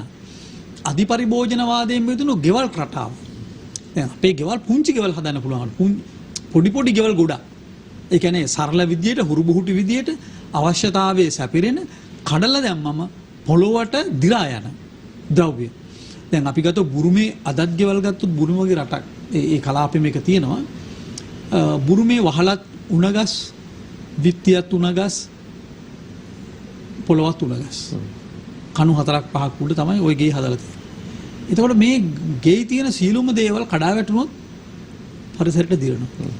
1970 මේ මහත්යරණ මතක ඇති. සේරම තියෙන පොල්ලතු ගෙවල් අපේ. පොල්ලතු ගෙවල්. ගම්වල පොල්ලතු ගෙවල්. මා අවුරුද්දකට සෑයක පොල්ලතු ගලවන අපට මතකයි අපේ ගම්වල. පොල්ලතු කයිය කියලා කියන්නේ. පොල්ලතු කයි. ඔව්. එතකොට පොල්ලතු ගැලෙවුවම ඒක දිලා යනවනේ. පොල්ලතු ටික ගලවලා ඉවර තමයි මේක දිරලා යන්නේ. අපි පොල්ලතු වෙනකොට දැන් අපිට ඒකෙන් කියන්න බෑ අපි පොල්ලතු වලටම යන්න ඕන කියලා. දැන් ආපහු අපි නිකන් එතකොට නිකන් ඒ කරන්න පුළුවන් වැඩද? ප්‍රායෝගිකත්වය ගැන අපිට අඩු ගානේ උළු වලටවත් ගිහලා නවතින්න ඕන අපි. ඇස්බෙස්ටෝස් වලට යන්නේ නැතුව. උළු කැටේ මොන වුණත් කවදා හරි දිරනවා. හැබැයි ඇස්බෙස්ටෝස් එකක් පරිසරයට විසක් එකතු කරනවා. අපි ටින් වලින් ඒ කියන්නේ අපි ගත්තොත් අමානෝ හරි සීට් එකකට ඒක දිරනවා යකඩ නිසා. ඒක කමක් නැහැ. ඒකෙන්ද නිතරම නවීන තත්ත්වයේ තුල දැන් අපි උණ ගස් වලට යන්න පුළුවන්. උණ ගහේ තාක්ෂණේ තව පොඩ්ඩක් අපි දිනු කරොත් උණ ගහෙන් ගහන වහල අවුරුදු 6ක් විතර තියාගන්න පුළුවන්. උණ ගස් වලින් ලී බඩු හදලා පොළඹවන්න පුළුවන්. උණ ගස් වලින් රෙදි හදන්න පුළුවන්. එතකොට උණ තියනවාද? උණ තියෙනවා. වතුර තියෙන ඕනම තැනක අධික වේගෙන් වගා වෙන ගහ. ඒතර ලංකාවේ අපි කරන්න ඕනේ එක සැරේට පාසල් ශිෂ්‍යෝ දාලා 1 බිලියන්. ඒ කියන්නේ කෝටි 100ක් අපි උණ ගස් හිටවන්න ඕනේ. කපන්න හැදෙනවා. අද ගහක් කැපුවම හෙට වෙනකොට තව ගහක් හැදෙනවා. ඒතර අන්නේ ඒ වගේ අර උණ ඉවුරත් රැකෙනවා. පරිසර පද්ධතිය සිසිලසත් රැකෙනවා. අපට ඇඳුම් ටික මහ ගන්නත් පුළුවන්. අන්න ඒ වගේ අපේ ඇඳුම් ටිකට අවශ්‍ය කපු වවන්න බැරි නම් අපි උණගස් වලින් ඒක සපුර ගන්න අපට පුළුවන්ද? කොහොමද ඒක සපුර ගන්න? ඒ වගේ නවීන තාක්ෂණික ක්‍රම හුඟක් තියෙනවා. ඒතර පරිසර හිතකාමී ජීවන ක්‍රමයක් ඔරොත්තු දෙන මහ පොළොවට දරා ගන්න පුළුවන් ජීවන ක්‍රමයක්. සතා සිව්පාවට හානියක් නොවන ජීවන ක්‍රමයක්. උරග, බහුපා, දෙපා, සිව්පා සහ පියාඹිලි. මේ සියලුම සත්ව ගණය ආරක්ෂා වන ජීවන ක්‍රමයක් අපි කොහොමද හදාගන්නේ? අලියටත් ඉන්න දෙන්න ඕන අපි. ඒකට කරදර තියෙනවා නම් ඒකට අපි උත්තර ටිකක් හොයා ගන්නවා. ඉතින් ඕනකට වැඩියෙන් ඒක ටිකක් පාලනය කරගන්න වෙයි. පාලනය කරගන්න සාධාරණ ක්‍රම තියෙනවා. සත්තු පාලනය කරන්න ස්වභාවික ක්‍රම තියෙනවා. ඉතින් ඒ වගේ අපට ධාර්මික මේ ලංකාව කියන රට පසවිසෙන් තොර ආහාර, ජලය අපිරිසිදු වෙලා නැහැ, වායු දූෂණයක් නැහැ කියලා කිව්වොත් මුළු ලෝකෙම මේ රටට එයි. මේ රටේ වටිනකම තමයි සුන්දරත්වය. පාරාදීසය. සදාකල් මල් පිපෙන. සදාකල් කුරුල්ලන් පියාඹෙන. වෙනස් දේශගුණ රටාවන් තියෙන. දේශගුණයන් තියෙන. සදාකල් වසන්තයක් වුණා. වසන්තය කියන්නේ හරි ලස්සන එකන්නේ. අපි නිකන් වසන්තය ගැන අමුතුයි කියන අපේ රට සදාකල් වසන්තයක්. ඒතර එංගලන්තේ වසන්තයක් නෑ හැමදාම. මාස 4යි තියෙන්නේ. හැමදාම වසන්තයක් වෙච්ච මේ රට ලෝකයේ තියෙන ආදර්ශාත්මක සංචාරක කලාපය කරන්න පුළුවන්. හොඳම වතුර තියෙන රට කරන්න පුළුවන්. ඒක කරන්න බෑ අපි වසවිසත් එක්ක මේ වසවිසයි මේ බහු විදේශීය සමාගම් එක යැපිලා ඒවයි වහල්ලු වෙලා කීයක් හරි අතමිට හොරගම් කරගන්න හිතුවොත් අපිට ඒක කරන්න බෑ. පාලකයා සහ පාලකයාගේ අභ්‍යන්තර කණ්ඩායම හොරු නොවෙන්න. තා දුරට තමයි රට හොරකමින් වළක්වන්න පුළුවන්. ඇතුළින් නැ ලොකු හොරකම් කරන ගමන් සාමාන්‍ය මිනිහෙක්ගේ හොරකම් වළක්වන්න අමාරුයි. ඒක හන්ද අන්තෝ ජනස්මින් ධම්මිකං රක්කාවරණ. ඇතුළේ මිනිස්සු ටික හොරු නොවී ඉන්න ඕන. ඇතුළේ හොරුරලක් ඉඳගෙන පිට රටේ මිනිස්සු හොරකමින් වළක්වන්න බෑ. ඒතර මුලින්ම රජු ධාර්මික වෙන්න ඕන. ඊළඟට ඔහු වටා ඉන්න මැති ඇමතුරු ටික ධාර්මික වෙන්න. එහෙම වුණාම රටට ආදර්ශය ලැබෙනවා. එතනින් පටන් ගන්න නැතුව අපිට මේ වැඩේ කරන්න බෑ. අපි තවත් කතා කරමු ඉදිරියට මේ රටක් විදිහට මේ අවස්ථාවේදී අපි තව කොහොමද වෙනස් වෙන්නේ කියන ප්‍රායෝගික කාරණා බොහොමයක් එක්ක අපි හඳුනන දැන් මේ ජීවිතයටත් ඇත්ත දැනගන්න හොඳ අවස්ථාවක් අපිට ලැබුණා මේ COVID-19 එක. ඒ ඇත්තත් එක්ක සැබෑ මිනිසා කියන සත්වයාට ජීවත් වෙන්න හොඳ වටපිටාවක් හදාගන්නට හොඳ උදව්වක් ලැබුණු අවස්ථාවක් විදිහට අපිට මේ COVID-19 හඳුන්වන්න පුළුවන්. මේ දේවලුත් එක්ක මේ අපේ හාමුදුරුවෝ දේශනා කරපු කාරණාත් එක්ක අපි කොහොමද මෙතන යම් වෙනසක් හොඳ වෙනසක් ඇති කරගන්නේ මේ අවස්ථාවේදී? ඔය ඇත්තටම තරංග මහත්තයා අද වර්තමානයේ සමාජයට අවධානය යොමු කළාම පේනවා දැන් මිනිස්සුන්ගේ ජීවන තත්ත්වය ගත්තාම මේ වසංගතයත් එක්ක සෑහෙන දුරකට මිනිස්සුගේ ජීවන තත්ත්වය කඩා වැටිලා තියෙනවා. පිළිගත්තත් නොපිළිගත්තත් ඇත්ත ඒකයි. මොකද එදිනෙදා සාමාන්‍ය රැකියාවක් දෛනික ජීවත් වීම සඳහා කළ රැකියාවේ ඉඳලා ඉහළට ගියහම වැඩියෙන්ම මේක බලපෑවේ මිනිස්සු කෑම ටික හොයාගත්ත එක ඇත්ත. තමන්ගේ වත්තෙන් කොස් ටිකක්, කලබතල ටිකක්, මඤ්ඤොක්ක ටිකක් මේවා හොයාගත්ත එක ඇත්ත. සමහර අය අපි දැක්ක ගම්වල දුප්පත් අය විවිධ පරිත්‍යාගයන් කරනවා. මේ තමන්ගේ කුඹුරෙන් ගත්ත වීගෝනි 30 නම් 40 නම් එයින් 5ක් 10ක් දෙන්න තරම් පරිත්‍යාගශීලී වුණා. එහෙම. ඊළඟට අනිත් අයට මුදලක් දෙන්න නැත්නම් වියලි ආහාර පාර්සලයක් දෙන්න ඒවට දායකත්වය ගන්න මිනිස්සු යොමු වුණා. මේ තිබිලම නෙමෙයි. මිනිස්සුන්ට අමාරුකම් දුබලකම් තියෙනවා. දැන් දෛනිකව ජීවත් වෙච්ච මිනිස්සු අපි ගත්තොත් එහෙම වඩු කාර්මිකයන්. එහෙම නැත්නම් මේෂන්වරු. එහෙමත් නැත්නම් ගරාජ් වල වැඩ කරාය. එහෙම නැත්නම් එදිනෙදා කුලී වැඩ කළාය. මේ මිනිස්සු බොහොම ආර්ථික වශයෙන් වැට. මොකද මුදල් කොහේ තිබුණත් මුදල විනාශ නොකරට නොඋනාට මුදල් සංසරණය මේකෙන් නැවතුණා. ඒ නිසා මේ මිනිස්සුන්ට දෛනිකව ලැබෙන දේ අඩු වුණා. ලැබෙන දේ අඩු වෙනකොට අපි ගම නෙමෙයි නගරය ගත්තොත් නගරයේ ලොකු ඉඩමක් මිනිස්සුන්ට නැහැ. බොහොම පර්ච් එහෙක දෙහෙක තුනක ඉඩම. එතකොට ඒකේ වගා කරන්න බෑ. මොකද වගා කරන්න කියලා කිව්වහම පෝච්චියක් කරන් වගා කරන්න කියලා කිව්වහම පෝච්චිය ගන්න මුදල බැලුවහම පෝච්චියට පස් ටික ගන්න මුදල බැලුවහම යන වතුර ටික බැලුවහම ඊට වඩා හොඳයි සල්ලි දීලා ගන්න එක. මොකද ඒක වසවිස නැතුව හදාගන්න එක ඒක වෙනම පැත්තක්. නමුත් ඒ මිනිස්සුන්ට ඊට වඩා වියදමක් යනවා අර මේ මෑකරල් හරි බෝංචි හරි නැත්තම් බණ්ඩක්ක පැලේ හරි හදාගන්න. ඉතින් ඒක නිසා ඒක ප්‍රායෝගික නැහැ. අපි කිව්වට වවන්න කියලා. නමුත් අර මිනිස්සු අර දෛනිකව ජීවත් වෙච්ච මිනිස්සුන්ගේ අර ආර්ථිකය වැටෙනකොට තමන්ගේ දරුවන්ට කන්න දෙයක් දෙන්න නැති වෙනකොට ඒ අය මානසිකව වැටෙනවා. අනේ එවැනි තත්ත්වයක් මේකෙන් වුණා. අපි හැම පැති කඩක්ම මේකට අවධානය ඇත්තටම යොමු කරන්න ඕන. එහෙම. සල්ලි තමන්ට තිබිච්ච මිනිස්සුන්ට කැම ටික පොර කකා ගිහිල්ලා අරගෙන ගබඩා කරගත්තා. අපේ රටෙත් එහෙමයි වෙන රටවලත් එහෙමයි. නමුත් සල්ලි නැති මිනිස්සු ගත්තේ දවස් 2කට නැත්තම් 3කට. සල්ලි ඇති මිනිස්සු මාස ගානකට ගත්තා. ඉතින් ඕක තමයි වෙනස. එතකොට ඒ මිනිස්සු එහෙම ගන්නකොට අර මිනිස්සුන්ට ආපහු කීයක් හරි අතට එනකොට කඩේට ගියාම බඩු නැහැ. ඉතින් මේ தත්ත්වය වුණා. ඉතින් ඒක තමයි කලමනාකරණය කරන්න ඕන දේ. ඉතින් ඇත්තටම මේක ලේසි පහසු කාර්යයක් නෙවෙයි. මොකද මේක බලාපොරොත්තු රහිත එකක් නෙවෙයි. දැන් අපි හිතමු මොනවා හරි දෙයක් අපි හිතමු සුලි සුලඟක් ආවා. එහෙම නැත්තම් ගම් වතුරක් ගැලුවා. එහෙම නැත්තම් වෙනින් භූමිකම්පාවක් ආවා. ඒක රටක වෙන්නේ එක පැත්තකට. එතකොට එක පැත්තකට උනා මුළු ලංකාවම යට වෙලා යන්නේ නැහැ ගම් වතුරට. එක කොටසයි. එතකොට අනිත් කොටස් මේ ආර්ථිකේ දුවනවා. එතකොට අනිත් පැත්තට පිහිට වෙන්න පුළුවන්.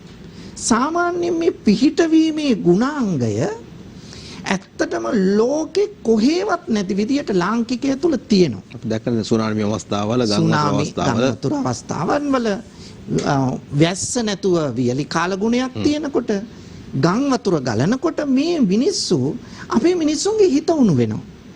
ඒ හිත උණු වෙන මේ පරාර්ථකාමී චින්තනය ගොඩනගලා තියෙන්නේ මොකෙන්ද? පැහැදිලිවම බුදුදහමින්. ලංකාවේ මොන ජාතිකයක් මොන ආගමිකය හිටියත් ලාංකිකයා නම් ඔහු තුල පිටින් පෙන්නුවට ජාතිවාදී ආගම්වාදී අන්තවාදී අදහස්. හැබැයි ඔහු තුල තියෙන්නේ බෞද්ධ ආගමෙන් ලත් පෝෂණය. ඒ නිසා තමයි අර දෙන්න පිරිනමන්න කෙනෙක්ව පෙළඹෙන්නේ. එහෙනම් අන්න එවැනි தত্ত্বය ගොඩ නැගෙන්නේ ඇත්තටම බුදුදහමින් කියලා දෙන මේ දීමනාව මේ උදේ ඉඳලා අමාට හැන්ද වෙනකන් කියනවා. දෙන්න. ආදානය මෙච්චර වැදගත්. ඒ නිසා දෙන්න පුරුදු වෙන්න. අපි මේක අරගෙන යන්නේ අපි කවදා හරි මේක අතහැරලා යනවා. මේකෙන් කියන්නේ අන්තවාදී අදහසක් හිතට ගන්න නෙමෙයි. මේක කියන්නේ පුද්ගලයා නැඹුරු කරනවා ඔබේ ආත්මාර්ථකාමී බහුභාණ්ඩික චින්තනයෙන් අත්මිදලා තණ්හාව තිබුණට කමන්නේ අධික තණ්හාධිපතියෙක් නොවි මසුරෙක් නොවි අනුන්ටත් යමක් දීලා කන්න බොන්න පුරුදු වෙන්න කියන එක. මෙන්න මේක තමයි මේ චින්තනය දුන්නේ පැහැදිලිවම බුදුදහමින්. මේ බුදුදහමින් මේ චින්තනය දෙන නිසා තමයි විපතේදී අන් අයට පිහිට වෙන ගුණාංග එන්නේ.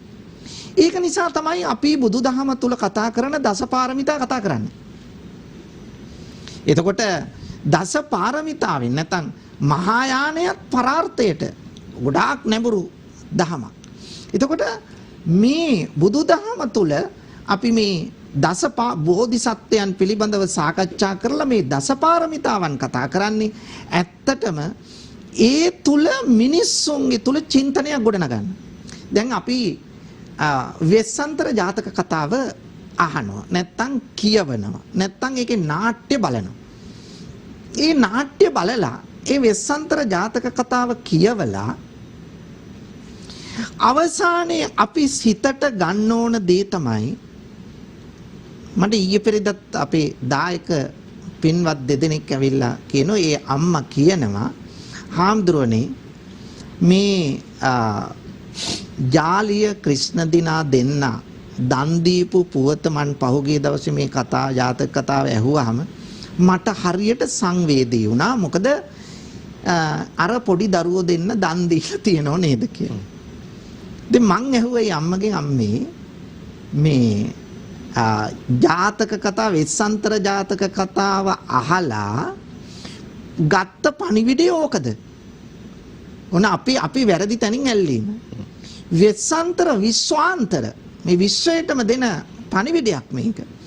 මේ වෙස්සන්තර කතාව අපි අහන්නේ අර ජූජක බමුණට වෙස්සන්තර රජුරෝ දරුවෝ දෙන්න දන් දීලා ඒක දිහා බලලා අනේ පව් කියලා ගෙදර එන්න නෙවෙයි. එහෙම නැත්නම් පැත්ත කරලා අඬ ඉන්න නෙවෙයි. ජූජක බමුණට දේශ කරන්න නෙවෙයි. මෙතන උගන්වන්නේ වෙස්සන්තර රජුරෝ ඇස්සිස් මස්ලේ දන් දුන්නේ නම් ඇයි අපට බැරි අනුන්ට තෙල් විදක් නූල් පොටක් බත් මිටක් දන් දෙන්න. මෙන්න මේක තමයි ජාතක කතා කරුවාගේ අපේක්ෂාව අපි තුල ඇති කරන්න. මේ දානය ඇති කිරීම තමයි බලාපොරොත්තු. එහෙම නැත්නම් අර අනේපව් කියලා gedare එන චින්තනයක් ඇති කරන එක නෙමෙයි. හරිතනින් අල්ල ගන්න ඕන. මේ හරිතනින් ගන්න ඕන. දැන් බලන්න වීරිය පාරමිතාව අපිට කියලා දෙනවා.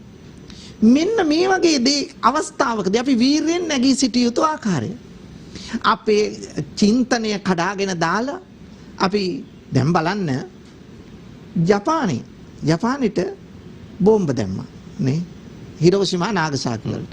දැන් හිරෝෂිමාවට බෝම්බ දාලා ඒ පළාතම ලක්ෂ ගණන් සුණු විසුණු වෙලා ගියාට පස්සේ ඒ මිනිස්සුන්ගේ මේ ධෛර්යය උත්සාහය නොපසුබස්නා වීරිය නොතිබුණා නම් අද මොකද වෙන්නේ? ඒ නිසා අපේ ජාතියත් එහෙම මානසිකව වැටෙන જાතියක් නෙවෙයි. අපි අතීතයට ගියාට පස්සේ. අපි අතීතෙත් බැලුවාම විවිධ ව්‍යසන ඇති වෙලා තියෙනවා. දැන් අපි දන්නවා වලගම්බා යුගයේ බැමිණි තියා සාගතය. මේ වගේ සාගත මේ වගේ වසංගත ලංකාවෙත් ඇති වෙලා තියෙනවා. හැබැයි ඇති වුණු වෙලාවේදී තමන්ගේ අරමුණ සඳහා සටන් වදිමින් කටයුතු කළා මිස එතනින් පහතට වැටිලා මනස දුර්වල කරගෙන ජීවිතේ එපා වෙන තත්ත්වයටපත් වෙලා ජීවිතෙන් කලකිරිලා පලා යන්න නෙමෙයි අපිට උගන්වලා තියෙන්නේ. මේ චින්තනය දීලා තියෙන්නේ කොහෙන්ද? මේ චින්තනය පැහැදිලිවම දීලා තියෙන්නේ බුදුදහමින්. ඒ නිසා ධෛර්ය, ශක්තිය, නොපසුබස්නා වීරිය අත්‍යවශ්‍යයි. ඒ නිසා අපි තුල ගොඩනගා ගන්න ඕන බුදුදහමත් එක්ක ලෝකයේ ප්‍රබලතම ඒ කියන්නේ පුද්ගලයා ස්වයං විනයක් ස්වයං පාලනයක් ඇති කරලා පුද්ගලයා තුල ධෛර්ය චිත්ත ශක්තිය වඩන ලෝකයේ සුවිශේෂී දර්ශනය ජීවිතයෙන් පලායන කලකිරෙන මානසිකව වැටෙන චින්තනයක් ඇති කරන්න නෙවෙයි බුදුදහම උත්සාහ කරන්නේ. බුදුදහම උත්සාහ කරන්නේ හැම විටම වැටුණු තැන සිට නැගී සිටින්න. මේ වැටුණු තැන සිට නැගී සිටිනවා නම් ඇත්තටම අපට මේ ඇති වෙච්ච ව්‍යසනය නරක පැත්ත නොව සුභවාදී පැත්තට හරවගෙන ඉදිරියට යෑමේ ශක්තිය තියෙනවා. බොහොම පිං අපේ හඳුන්නේ අර ජපානය ගැන කතා කරා වගේ අලුමතින් නැගේ හිටපු ෆිනික්ස් කුරුල්ලා වගේ වුන් ඉහළට ගමන් කරා. අපිත් අපේ කඩාවැටිච්ච තැන් බොහොමයක් එක්ක රටක් විදිහට ඉහළට ආපු තැන් බොහොමයක් අපිට ඉතිහාසය තුන අපිට සාක්ෂි තියෙනවා අපේ හඳුන්නේ. මේ සියල්ලත් එක්ක මම ඔබතුමාගෙන් විමසන්නේ අපිට අපේ තරුණ පරපුර, අපේ ළමා පරපුර සහ සමස්තය මේ වැටුණු තැනින් නැගිටලා දැන් එළියට එන්න හොඳම අවස්ථාවක් උදාලා තියෙනවා. එහෙමනම් අපි කොහොමද සූදානම් වෙන්න ඕනේ සදා? ඕතරංග පහුගිය ඔය දින 90ක වගේ කාලයේදී අපිත් අලුත් දේවල් ඉගෙන ගත්ත පුරුදු වුණා. අපේ ළමයි අලුත් දේවල් ඉගෙන ගත්ත පුරුදු වුණා. ඒ වගේම අපේ පාසල්වල ගුරුවරු ඒ අය පාඨමාලා හදලා අන්තර්ජාලය ඔස්සේ එහෙම නැත්නම් සමහර අයට අන්තර්ජාලය නැහැ. ඒ අයට ටෙලිෆෝන් එක ඔස්සේ WhatsApp වගේ මුදුකාංගත් එක්ක එනේ මුදුකාංගත් එක්කලා පුහුණු කරා ළමයින්ට පාඩම් කියලා දෙන්න. ඉතින් අම්මලා තාත්තලාටත් ඇත්තටම අවස්ථාවක් ලැබුණා මේ ළමයින්ට පාඩම් කියලා දෙන්න අවස්ථාවක්. මොකද ඒගොල්ලොත් ගෙදර ඉන්නේ ඒගොල්ලන්ට පාඩම් ඒ ද්‍රව්‍ය ලැබෙනවා ඒ අය ළමයින්ට කියලා දෙනවා. ඒ වගේම විශ්වවිද්‍යාලවලත් ඒ අයටත් පුළුවන් වුණා අන්තර්ජාලය හරහා දේශනවලට සහභාගී වෙන්න. ඒ වගේ අලුත් විදිහක් අලුත් ක්‍රමවේදයක් ඔස්සේ තමන්ගේ වැඩ ටික නොකඩවා කරගෙන යන්න පුළුවන් වුණා. නමුත් මෙතෙන්දී අපි අමතක කරන්න නරකයි අපේ රටේ අස්සම් මුල්ලක් නෑර ඉන්න සෑම ශිෂ්‍යයෙකුටම මේ පහසුකම් නැති වෙන්න පුළුවන්. කෙසේ නමුත් ඒ පුළුවන් අය පවා අලුත් විදිහක් ඉගෙන ගත්තා.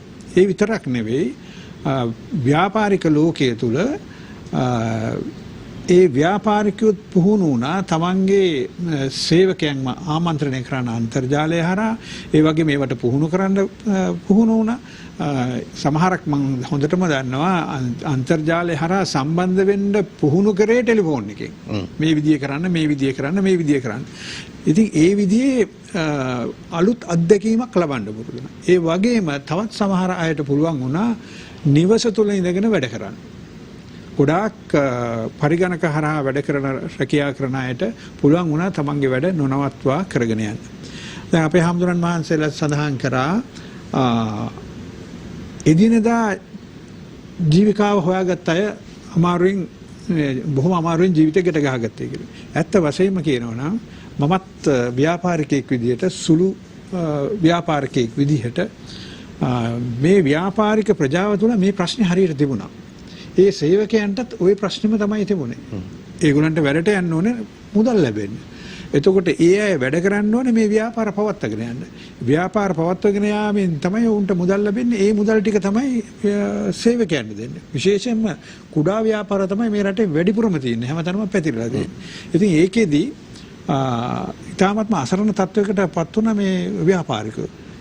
සමහරු ව්‍යාපාර වහන තැනට වැටලා තියෙනවා. තවත් සමහරු වැටුපෙන් භාගයක් දෙන්නම් කිව්වා. තවත් සමහරු කිසිම දෙයක් දුන්නේ නැහැ, දෙන්න විදියක් නැහැ කිව්වා. විශේෂයෙන්ම කොළඹ පළාතෙන් පිට පළාත් වල තියෙන කුඩා ව්‍යාපාරවල මේ තත්ත්වය හොඳටම නරක විදිහටම දැනටත් තියෙනවා.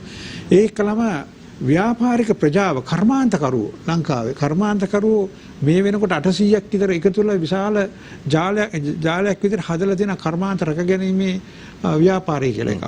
ඒ වගේ අලුත් දේවල් මේ පහුගිය කාලේ සිද්ධ වුණා. කලා ශිල්පීන් එකතු වුණා පහුගිය කාලේ බොහොම ලොකුවටම එකතු වුණා. විශේෂම පැවතුනේ මේ ප්‍රසංග සංවිධානය කරන පිරිස එක්ක හැමෝම එකතු වීමක් සිද්ධ වෙනවා. කර්මාන්ත පැත්තෙන් ගත්තත් එහෙමයි. ආයතනික පැත්තෙන් ගත්තත් වෙළඳ සංගම් පැත්තෙන් ගත්තත් ලොකු එකමුතුවක් හදාගෙන එහෙම අපිට බලන්න පුළුවන් ධනාත්මක පැත්තෙන් හුඟක් දේවල් සිද්ධ වුණා. ඇත්ත වශයෙන්ම ධනාත්මක පැත්තෙන් බලන්න පුළුවන් කාරණා ටික තමයි ඇත්තටම ඒ වගේම තමයි ඒගොල්ලන්ගේ අලුත් අදහස් යෝජනා විදිහට දැන් මට එක කාරණාවක් තමයි දැන් කොළඹට පැමිණෙන වාහන ප්‍රමාණය ගත්තාම දවසකට මෙන්න මේ වාහන ප්‍රමාණය යම් ආකාරයකට කන්ට්‍රෝල් කරලා පාලනය කරලා යම් කිසි ප්‍රමාණයක් පමණයි ඇතුළත් කරන්න කියලා ඉවරලා ඒකට යෝජනාවක් විදිහට මේ වෙනකොට හදලා තියෙනවා මේ software එකක් හදලා තියෙනවා හැමදෙරේ. ඒ කියන්නේ ඒ වාහනේ අංකයට එන්න පුළුවන් ඒ දිනේට පමණයි.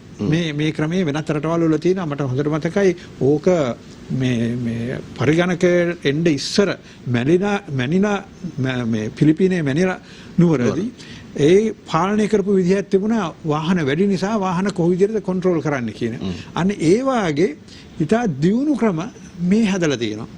නමුත් ඒවා රජයෙන් අරගෙන ඒවා පාවිතයට ගනීද නැද්ද දන්නේ නැහැ. නමුත් ඒ වගේ මුතුගාන හදලා තියෙනවා මේ වෙනකොට. ඒ විතරක් නෙවෙයි තව විශේෂයෙන්ම ඔය ලොකුවට ආందోලනයකට පත් වෙච්ච ඔය හඳුරුම්පත පිළිබඳ හඳුරුම්පත මේ භාවිත කරලා පැමිණීම. ඔව් ඒ කියන්නේ නවීන අලුත් හඳුරුම්පතක් හඳුන්වා දීම සම්බන්ධ.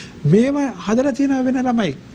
කණ්ඩායම් එකතු වෙලා හදලා තියෙනවා. හදලා ඒවා රජයට දෙන්නත් යෝජනා කරලා තියෙනවා මේ අපි මේක නොමිලේ දෙන්න.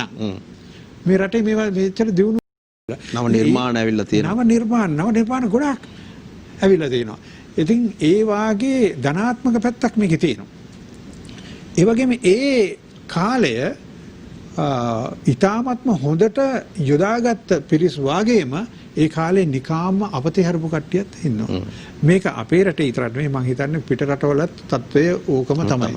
ඊටාත්ම ධනාත්මකව යොදාගත්ත කට්ටිය ඉන්නවා. එහෙම නැත්නම් ඒ කාලේ නිකාම්ම කාදාගපු ඇත් ඉන්නවා. මම හිතන්නේ අපි අපේ අය හොයාගත්ත ඒ නිර්මාණ ඒ අත්දැකීම් වැඩදායි විදියට පළප්‍රයෝජනයට අරගෙන වඩාත් හොඳ අනාගතයකට මේක යොදාගන්නයි කියලා බලාපොරොත්තු වෙනවා. කොයි දේ ආවත් ඒ හොඳ පැත්ත ගන්න ඒ වගේම ඒයින් ප්‍රයෝජනක් නොගන්න හුඟක් අය ඉන්නවා. ධනාත්මකව හිතන කට්ටියක් ඉන්නවා, ඍණාත්මකව හිතන පිරිසක් ඉන්නවා. මේ සියල්ලම එකම තැනකට ගන්න පුළුවන් නම් ඒ ජයග්‍රහණයක්. එහෙම නැති වුණත් පුළුවන් හෝ පිරිසක් යහමගට ගන්නට නිවැරදි තැනට ගන්න තමයි යාත්‍රා වසර ගණනාවක් පුරාවටම මේ විදිහට ක්‍රියාත්මක වෙන්නේ. දැන් අපි වැඩසටහන් 100 200 පහු කරගෙන ඉදිරියට යන අතරතුරේදී විශේෂයෙන්ම අපේ ගරු සභාපතිතුමන් රොෂාන්ත කාර්යපරිමතුමා ඒ වගේම ප්‍රියන්ත කාර්යපරිමතුමාගේ සංකල්පයක් විදිහට බිහි වුණු මේ වැඩසටහන වටිනාම ගුවන් කාලයක් පැය දෙකකට සමීප කාල සීමාවක් වෙන් කරමින් කිසිම මුදල් අපේක්ෂාවකින් තොරව සමාජ මෙහෙවරක් විදිහට කරන යාත්‍රාත් එකයි ඔබ මේ අත්වල බඳගෙන ඉන්නේ. අපේ ගෞරවනීය ස්වාමින් වහන්සේලාගෙන් ඒ වගේම අපේ දිනේෂ් මහත්මයාගෙන් තවත් ගන්න අපිට ජීවිතයට එකතු කර ගන්න තියෙන කාරණා බොහොමයක් තියෙනවා. විශේෂයෙන්ම මේ COVID-19 එක අපි අලුත් ජීවන රටාවකට නව පුරුදුත් එක්ක ඉස්සරහට එනකොට අපේ රට තුල විනාශ කර ගන්නට ඕන බොහෝ දේවල් තියෙනවා. අන්තිම විනාඩි කිහිපෙත් අපි කතා බහ ගන්න සූදානම් වෙන්නේ. ඒ දවසේ යාත්‍රා වැඩසටහනත් එක්ක ඊට වටිනා කතා බහක ඔබත් එක්ක සාකච්ඡාවක යොමු වෙලා ඉඳලා අපි අවසන් විනාඩි කිහිපයත් එක්ක තමයි මේ සහභාගී වෙන්නේ. මම කැමතියි අපේ දිනේෂ් මහත්මයාට මේ වෙලාවේ අවධානය යොමු කරන්න. මේ කතා කරපු කාරණා එහෙම නැත්නම් මේ කතා කරපු දේවල් වලට අමතරව තවත් යමක් අපේ ජනතාව වෙනුවෙන් අපේ හිතවතුන් වෙනුවෙන් මේ ප්‍රේක්ෂකාගාරය වෙනුවෙන් ඔබට කියන්න තියෙනවා නම් ඒ සියල්ලත් එක්ක අවසන් කරන්නට සම්පින්ඩනයක් එකතු කරන්නට මේ හොඳම වෙලාව. ඔව් තරංග මට හිතෙනවා මෙහෙම දෙයක් කියන්න. දැන් අපේ ජාතිය සිංහල එහෙම නැත්නම් ශ්‍රී ලාංකිකයෝ අපි ආහාර අනුභව කරන්න පාවිච්චි කරන්නේ අපේ මේ ඇඟිලි පහ. එතකොට වෙනත් රටවල අය ගැහැඳි ගෑරප්පුව සහ චොප්ස්ටික් ඒවා පාවිච්චි කරනවා. ඉතින් අපි නිතරම පුංචි කාලේ ඉඳන්ම පුරුදු වෙලා හිටියා මේ අත පිරිසිදු කරගන්න, අත සෝදන්න. ඒ අත හොදන ක්‍රමය පුංචි කාලේ ඉඳන්ම කියලා තිබ්බා මේ විදිහට හොදන්න කියලා ක්‍රම 7ක් තියෙනවා මේ අත සෝදන්න. එතකොට ඒකෙන් අපිට කියන්නේ පිරිසිදුව ඉන්න කියලා. ඒ පිරිසිදුකම රකින්න කියලා. දැන් අද පේනවා මුළු ලෝකෙ පුරාම බලන්න පුළුවන් හැමතැනම මේ අත හොදන විදිය කියලා දෙනවා. මෙච්චරකල් අපි අත්‍තරම ඇත හොදුවේ නැද්ද කියලා හිතනවා. ඒ වාගේ ඇත්ත වශයෙන්ම ඒක කොයිතරම් අපිට උරුම කරලා දීලා අපිට කියලා දීලා තිබුච්ච දෙයක්ද. ඉතින් එන්නේ ඒ වාගේ අපි තුල අපි ලාංකික විදියට පුරුදු පුහුණු වෙච්ච සහ අමතක වෙච්ච අපි ස්වාමින් වහන්සේලා දේශනා කරා වගේ ඇත්තරම අපිට තිබිච්ච දේවල් පිළිබඳව නැවත මතක් කරමින් නැවතත් මතක් කරමින් ඒ වගේම මේ සමාජයේ මෙහෙවර පිළිබඳව මේ ප්‍රවේශයක් ගත්ත සියත මේ වැඩසටහන වගේ මම ආරාධනා කරන්න කැමති තවත් අනිකුත් මාධ්‍යයන් වලටත් මෙවැනිම වැඩසටහන් තව 100,000ක් ක්‍රියාත්මක කරවලා මේ සමාජ මෙහෙවර පිළිබඳව හොඳ කතිකාවන් වටිනා කතිකාවන් ඇති කරලා අපේ ලාංකික ජනතාවට ඇත්තටම අලුත් පණක් පවන්නට හැකියාව ලැබෙනවා නම් හොඳයි කියන එක මම ප්‍රාර්ථනා කරනවා. බොහොම ස්තුතියි දිනේෂ් මහත්මයා. අපේ හඳුරන්නේ ඔබ වහන්සේට මම ආරාධනා කරන්නේ අවසානයේ මේ කියපු කතා බහ සියල්ලත් එක්ක යම් කිසි තැනකට අපි ඇවිල්ලා තියෙනවා. ඔබ වහන්සේට මේ අවසන් විනාඩි කිහිපයේදී දේශනා කරන්න තියෙන යම් කාරණා කිහිපයක් තියෙනවා නම් ඉදිරිපත් කරන්න. ඔව් ඇත්තටම තරංග මහත්තයා දැන් මේ COVID-19 මේ වසංගතය යම් පාලනයකට ලාංකික රජය අරගෙන තියෙනවා. වෙන රටකට වඩා වත්මන් රජය සෑහෙන කැපවීමකින් රජයේ නියම කිරීම නැත්නම් රජයේ මඟ පෙන්වීම යටතේ ආරක්ෂක අංශයත් සෞඛ්‍ය අංශයත් සෙසු නිලයනුත් ඇත්තටම සෑහෙන කැපවීමකින් මේ කාර්යය කළා. දැන් අපි තියෙන්නේ අපි ලොක්ඩවුන් වෙච්ච ලංකාව දැන් විවෘත වෙලා තියෙනවා. නැවතත් විවෘත තත්ත්වයට පත් වෙලා තියෙනවා. මේ විවෘත වුණු ලාංකීය දේශය තුල අපි හදා ගන්න ඕන යථා තත්ත්වයට පත් කරගන්න ඕන අංශ මොනවාද ප්‍රබල? පළවෙනි එක ආර්ථිකය. එතකොට ආර්ථිකය නැවත ගොඩනගා ගන්න ඕන. මිනිස්සුන්ගේ ආර්ථිකය සහ කෘෂිකර්මාන්තය. දෙක සෞඛ්‍ය යථා තත්ත්වයට පත් කරගන්න ඕන. සෞඛ්‍ය කියලා කිව්වහම කායික සෞඛ්‍ය විතරක් නෙමෙයි මානසික සෞඛ්‍ය. මොකද මානසික තත්ත්වයක් බිඳ වැටෙනවා මෙහෙම ඉන්න ගියාම මිනිස්සුන්ගේ ගෙවල් වල ඉන්න ගියාම කලකිරෙනවා. මිනිස්සුන්ට ජීවිතේ එපා වෙනවා. දැන් අපි කියනවා නව නිර්මාණ ඇති වුණා. කට්ටියක් නිකන් හිටියා කියලා. හැබැයි කට්ටියක් නිකන් හිටියේ ඒ අයට සමහර වෙලාවට මාධ්‍යයක් නැහැ ඉස්සරහට එන්න. ඒ කියන්නේ ගෙදර ඉන්නවා ඒගොල්ලෝ කළ රැකියාවනුව ඒගොල්ලන්ට නව නිර්මාණයක් කරන්න තරම් හැකියාවක් නැහැ. Tamanට හිතන්න බෑ Tamanට තියෙන්නේ දෙන රැකියාව කරගෙන යන්න. මොකද කවුරුත් එකම මානසික මට්ටමේ අය නෙවෙයි.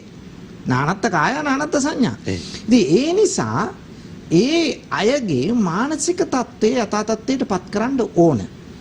දරුවෝ දැන් සමහර වෙලාවට දැන් ඕස්ට්‍රේලියාව වගේ රටක අම්මලා රජයට බල කරනවා පාසල් වලට බල කරනවා ඉක්මනට පාසල පටන් ගන්න.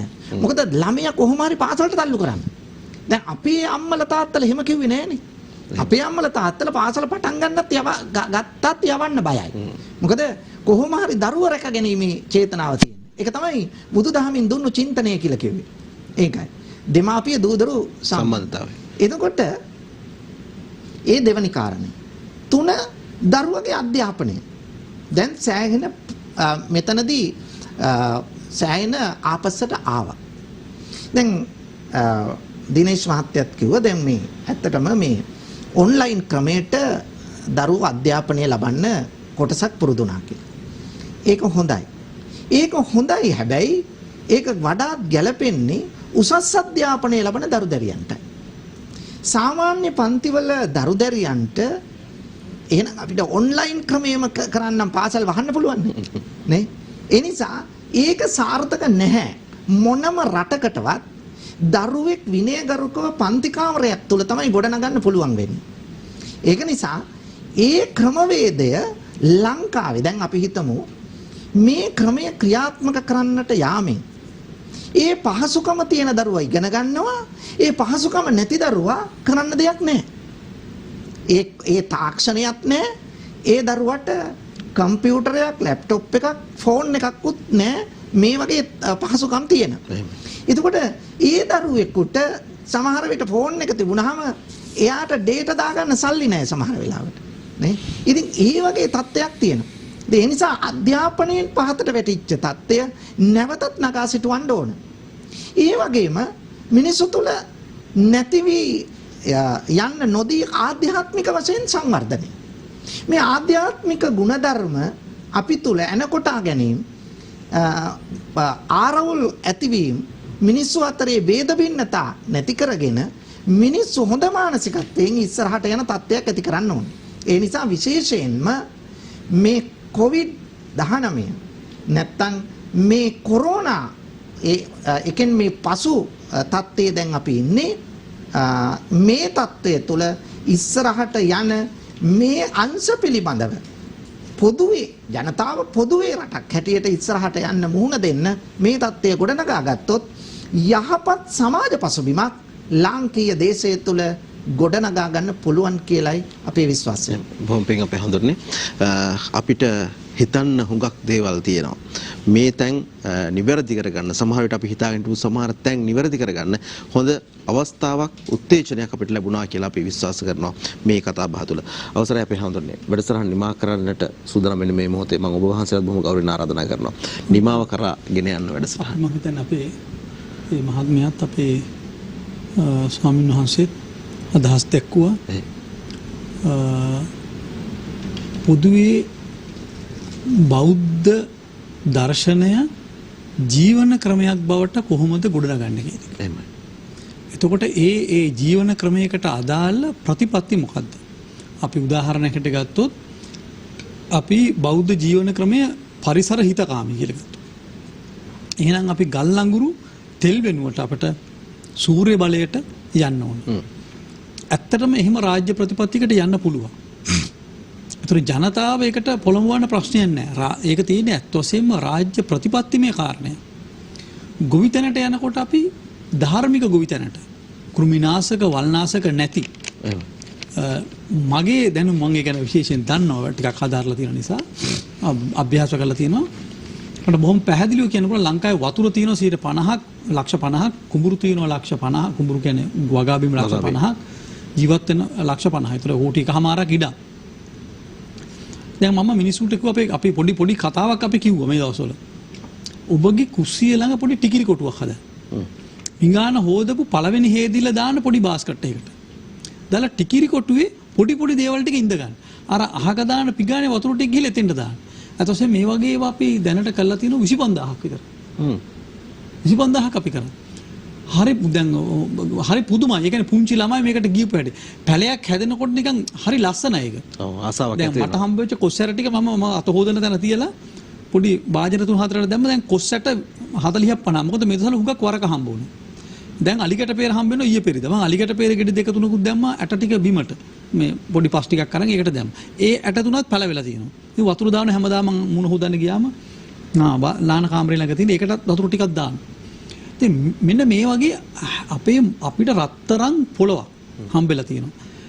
අපි අර මං කිව්ව පරිස්සමෙන් පරිභෝජන අර පරිස්සමෙන් අහක දාන්න නැතුව නාස්තිකාර නොවි හැම දෙයක්ම අපි දිරා යන දේවල් අපත යන දේවල් හැම දෙයක්ම අපි වැඩ ගන්න විදියට අපි වැඩ කරොත් විශේෂයෙන්ම හැම බිම්මගලක්ම අපි වගා කරොත් අපිට කිසිම දෙයක් පිටරටින් ගෙන්නන්න නැතුව වසවිසෙන් තොරව ආහාර ගන්න පුළුවන්. විශේෂයෙන්ම අපි සැලකිලිමත් වෙනවා අපි කියනවා මොකද ප්‍රතිශක්ති කරලා ලිම්ෆොසයිට්ස් කියලා අපි කියනවා. ලිම්ෆොසයිට්ස් කියන්නේ අක්මාවේ අපි ලේ පරීක්ෂා කරාම අපේ ලිම්ෆොසයිට්ස් එක. ඒ කියන්නේ කොච්චර ප්‍රතිශක්තිකරණය තියෙනවද කියලා ලේ වලින් බලන්න පුළුවන්. 30ද 35ද කියලා. ලංකාවේ අය අපි හැමෝම ප්‍රතිශක්තිකරණය තියෙනවා නම් කොරෝනා ආවට බය වෙන්න දෙයක් නෑ. ප්‍රතිශක්තිකරණය නැත්තම් බරපතලයි. එහෙනම් ප්‍රතිශක්තිකරණය හදන්න පුළුවන් කොහොමද? වසවිස නැති දේශීය ස්වභාවික ආහාර. සරලයි උත්තරේ. වසවිස නැති දේශීය ස්වභාවික ආහාර ගත්තොත් අපේ ප්‍රතිශක්තිකරණය ඉබේම එනවා. එතකොට ඒකට ඇන්ටිබයොටික් දාපු චිකන් අපි කෑවොත් අපේ ප්‍රතිශක්තිකරණය වැටෙනවා. ඒ වගේම ජාන විකෘති කරපු ආහාර අපි ගත්තොත් අපේ ප්‍රතිශක්තිකරණය වැටෙනවා. නිසා ඊටාම වැදගත් ආහාර අපේ හාමුදුරුවෝ කියන්නේ ආයු වන්නෝ සුඛං බලං. හරිරි ලස්සන බලය ප්‍රඥා මේ සේරම හම්බෙන්නේ බත් අහුරකින්. ආහාර වේල බත් විතරක් නෙමෙයි. මේ ආහාර වේල ගන්න අපට පෝෂ්‍යදායි ඕන තරම් ගුණ. දැන් උදාහරණයකට ගත්තොත් මුරුංගා කිලෝවක හරක් මස් කිලෝවකට වඩා ප්‍රෝටීන් තියෙනවා. දොඩම් කිලෝවකට වඩා C විටමින් තියෙනවා. හාල් මැස්සෝ කිලෝවකට වඩා කැල්සියම් තියෙනවා. එහෙනම් අපි දොඩම් වලින් ගන්න මේ මොනවද මුරුංගා වලින් ගන්න පුළුවන් දේ මස් වලින් ගන්න ඕනේ අපිට එතන තියෙනවා ඒක. එතකොට මෙන්න මේ ගැන බෞද්ධ ධාර්මික ස්වභාවික ජීවන ප්‍රතිපදාව මම එහෙම කියන කැමතියි. ධාර්මික ස්වභාවික ජීවන ප්‍රතිපදාව කොහොමද අපි මිනිස්සුන්ට හදලා දෙන්නේ? ඒක රාජ්‍ය ප්‍රතිපත්තිය තුළ ලොකු දැනුවත් කිරීම. ඉතින් සියත ගුවන් විදුලි සේවයේ අපේ ප්‍රියන්ත කාර්යයක් පෙරුමත් රොෂාන්ත කාර්යයක් පෙරුමත් සෑහෙන කාලයක් තිස්සේ මේක පවත්වාගෙන ආවා. ඉතින් මටත් අද ආරාධනා කරා ඉන්න කියලා මම කිව්වා. මම බාරගත්ත එක මම හිතන්නේ අපි තා වැදගත් වෙන්නේ කොරෝනා වෛරසයත් එක්ක බෞද්ධ භික්ෂුන් වහන්සේලා ලොකු කාර්යයක් කරන්න පුළුවන්. මොකද උන්වහන්සේලා හොඳ සංනිවේදකයෝ. හැමතිස්සෙම මිනිසුත් එක්ක ඉන්නේ. ඒතර අපි හරි පණිවිඩය හරි විදියට කිව්වොත් මිනිසු තුල දැවැන්ත ආකල්පම වෙනසක් කරන්න පුළුවන්. දැන් සමාජ ජාල විශේෂයෙන්ම තොරතුරු තාක්ෂණය පැත්තෙන් ගත්තොත් සමාජ ජාල දැන් මම හිතන්නේ මේක වෙබ් එකේ යනවා. මම YouTube එකේ යනවා. ඉතින් එතකොට ඕන කෙනෙකුට මේක බලන්න පුළුවන්. අපි ඒ ඔක්කොම පාවිච්චි කරලා බෞද්ධ ජීවන ක්‍රමයක් අපි වචනේ මම කැමති එහෙම කියන්නේ. බෞද්ධ ජීවන ප්‍රතිපදාවක් අපි තහවුරු කරොත් විතරයි අපට ආරක්ෂාව ලැබෙන්නේ කියන්නේ. බොහොම පිං අපේ හඳුරන්නේ බෞද්ධ ජීවන ප්‍රතිපදාවක් අපේ ජීවිතයට එකතු කරගත්තොත් අපිට පුද්ගලයන් විදිහට යම් වෙනසක් ඇති කරගත්තොත් එය පවුලක් විදිහට වෙනසක් ඇති කරගත්තොත් ඒ රටක් විදිහට වෙනස් කරන්නට අපිට ලොකු කාලයක් යන්නේ. ඒකට හොඳම අවස්ථාවක් COVID-19 අපිට උදා කරලා දීලා තියෙනවා කියලා අපිට දැන් දැනෙනවා. මේ කතා බහ තුළ මේ සාකච්ඡාව තුළ මේ දේශනා තුළ ඔබට දැනෙන්නේ නැති සමීප වෙන්නේ නැති කියලා මම විශ්වාස කරනවා. මේ ගත්ත දේවල් ඔබේ හිතේ ධාරණය කරගෙන ජීවිතයට එකතු කරගන්න, ජීවිතය වෙනස් කරගන්න. එයයි අපේ බලාපොරොත්තුව බවට පත් වෙන්නේ. අද දවසේදී අපේ යාත්‍රා වැඩසටහන පෝෂණය කරන්නට අපේ ගෞරවනීය ආරාධනා පිළිගෙන වැඩම වදලා රාජගිරිය සදහම් සෙවණ වාසී පූජ්‍ය අවසරය අතුල්ලිය රතන අපේ හඳුන්නේ බොහොම පිං අද දවසේ වැඩියට මේ වටිනා කරුණු කාරණා අපේ ජීවිතයට එකතු කරාට බොහන්සේ ඒ සමගම අපේ ගෞරවනීය ආරාධනාව පිළිගෙන වැඩම වදාළ දෙහිවල නැදිමාල් රූපසිංහ පාරේ පැනසර සදහම් සෙනසුරේ ප්‍රධාන අනුශාසක රාජකීය පඬිතු දර්ශපති අවසරයි මාලිබඩ පඤ්ඤාසර අපේ හඳුන්නේ බොහොම පිං බොහන්සේට අද දවසේ වැඩියට ඒ සමගම අපේ ආරාධනාවත් එක්ක මේ වැඩසටහන පෝෂණය කරන්නට ඒ වගේම මේ කාල සීමාවෙදිත් ඊට පෙර ආතුවත් බොහෝ සමාජ සත්කාරයන් කරමින් මේ සමාජයට යහපතක් කරන ශ්‍රී ලංකා ළමා හා යොවුන් පොත් මණ්ඩලයේ ගරු සභාපති දිනේෂ් කුලතුංග මැතිතුමනි බොහොම ස්තුතියි ආයුබෝවන් අපි ආය දවසක මුණ ගැහෙමු. එසේනම් අපි ඔබෙන් සමුගන්න සූදානම් වෙනවා අදට ලබන සඳාවේ අපි යලිත් ඔබ මුණ ගැහෙනවා ඔබේ ජීවිතයට ආලෝකයක් එකතු කරන්න බලාගෙන. එසේනම් හැමදෙනාටම තෙරුවන් සරණ ප්‍රාර්ථනා කරමින් ඔබෙන් සමුගන්නවා ආයුබෝවන්.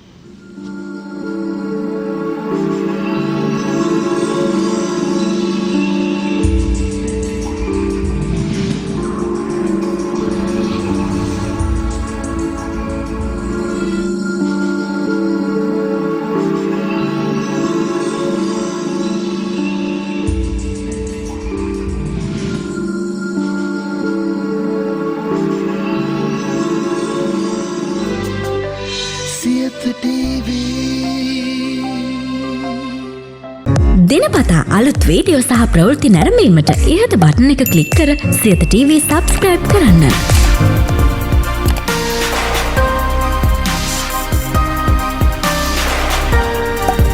අලුත් වීඩියෝ ගැන මුලින්ම දැනගන්න මෙම සීනුව ක්ලික් කරන්න.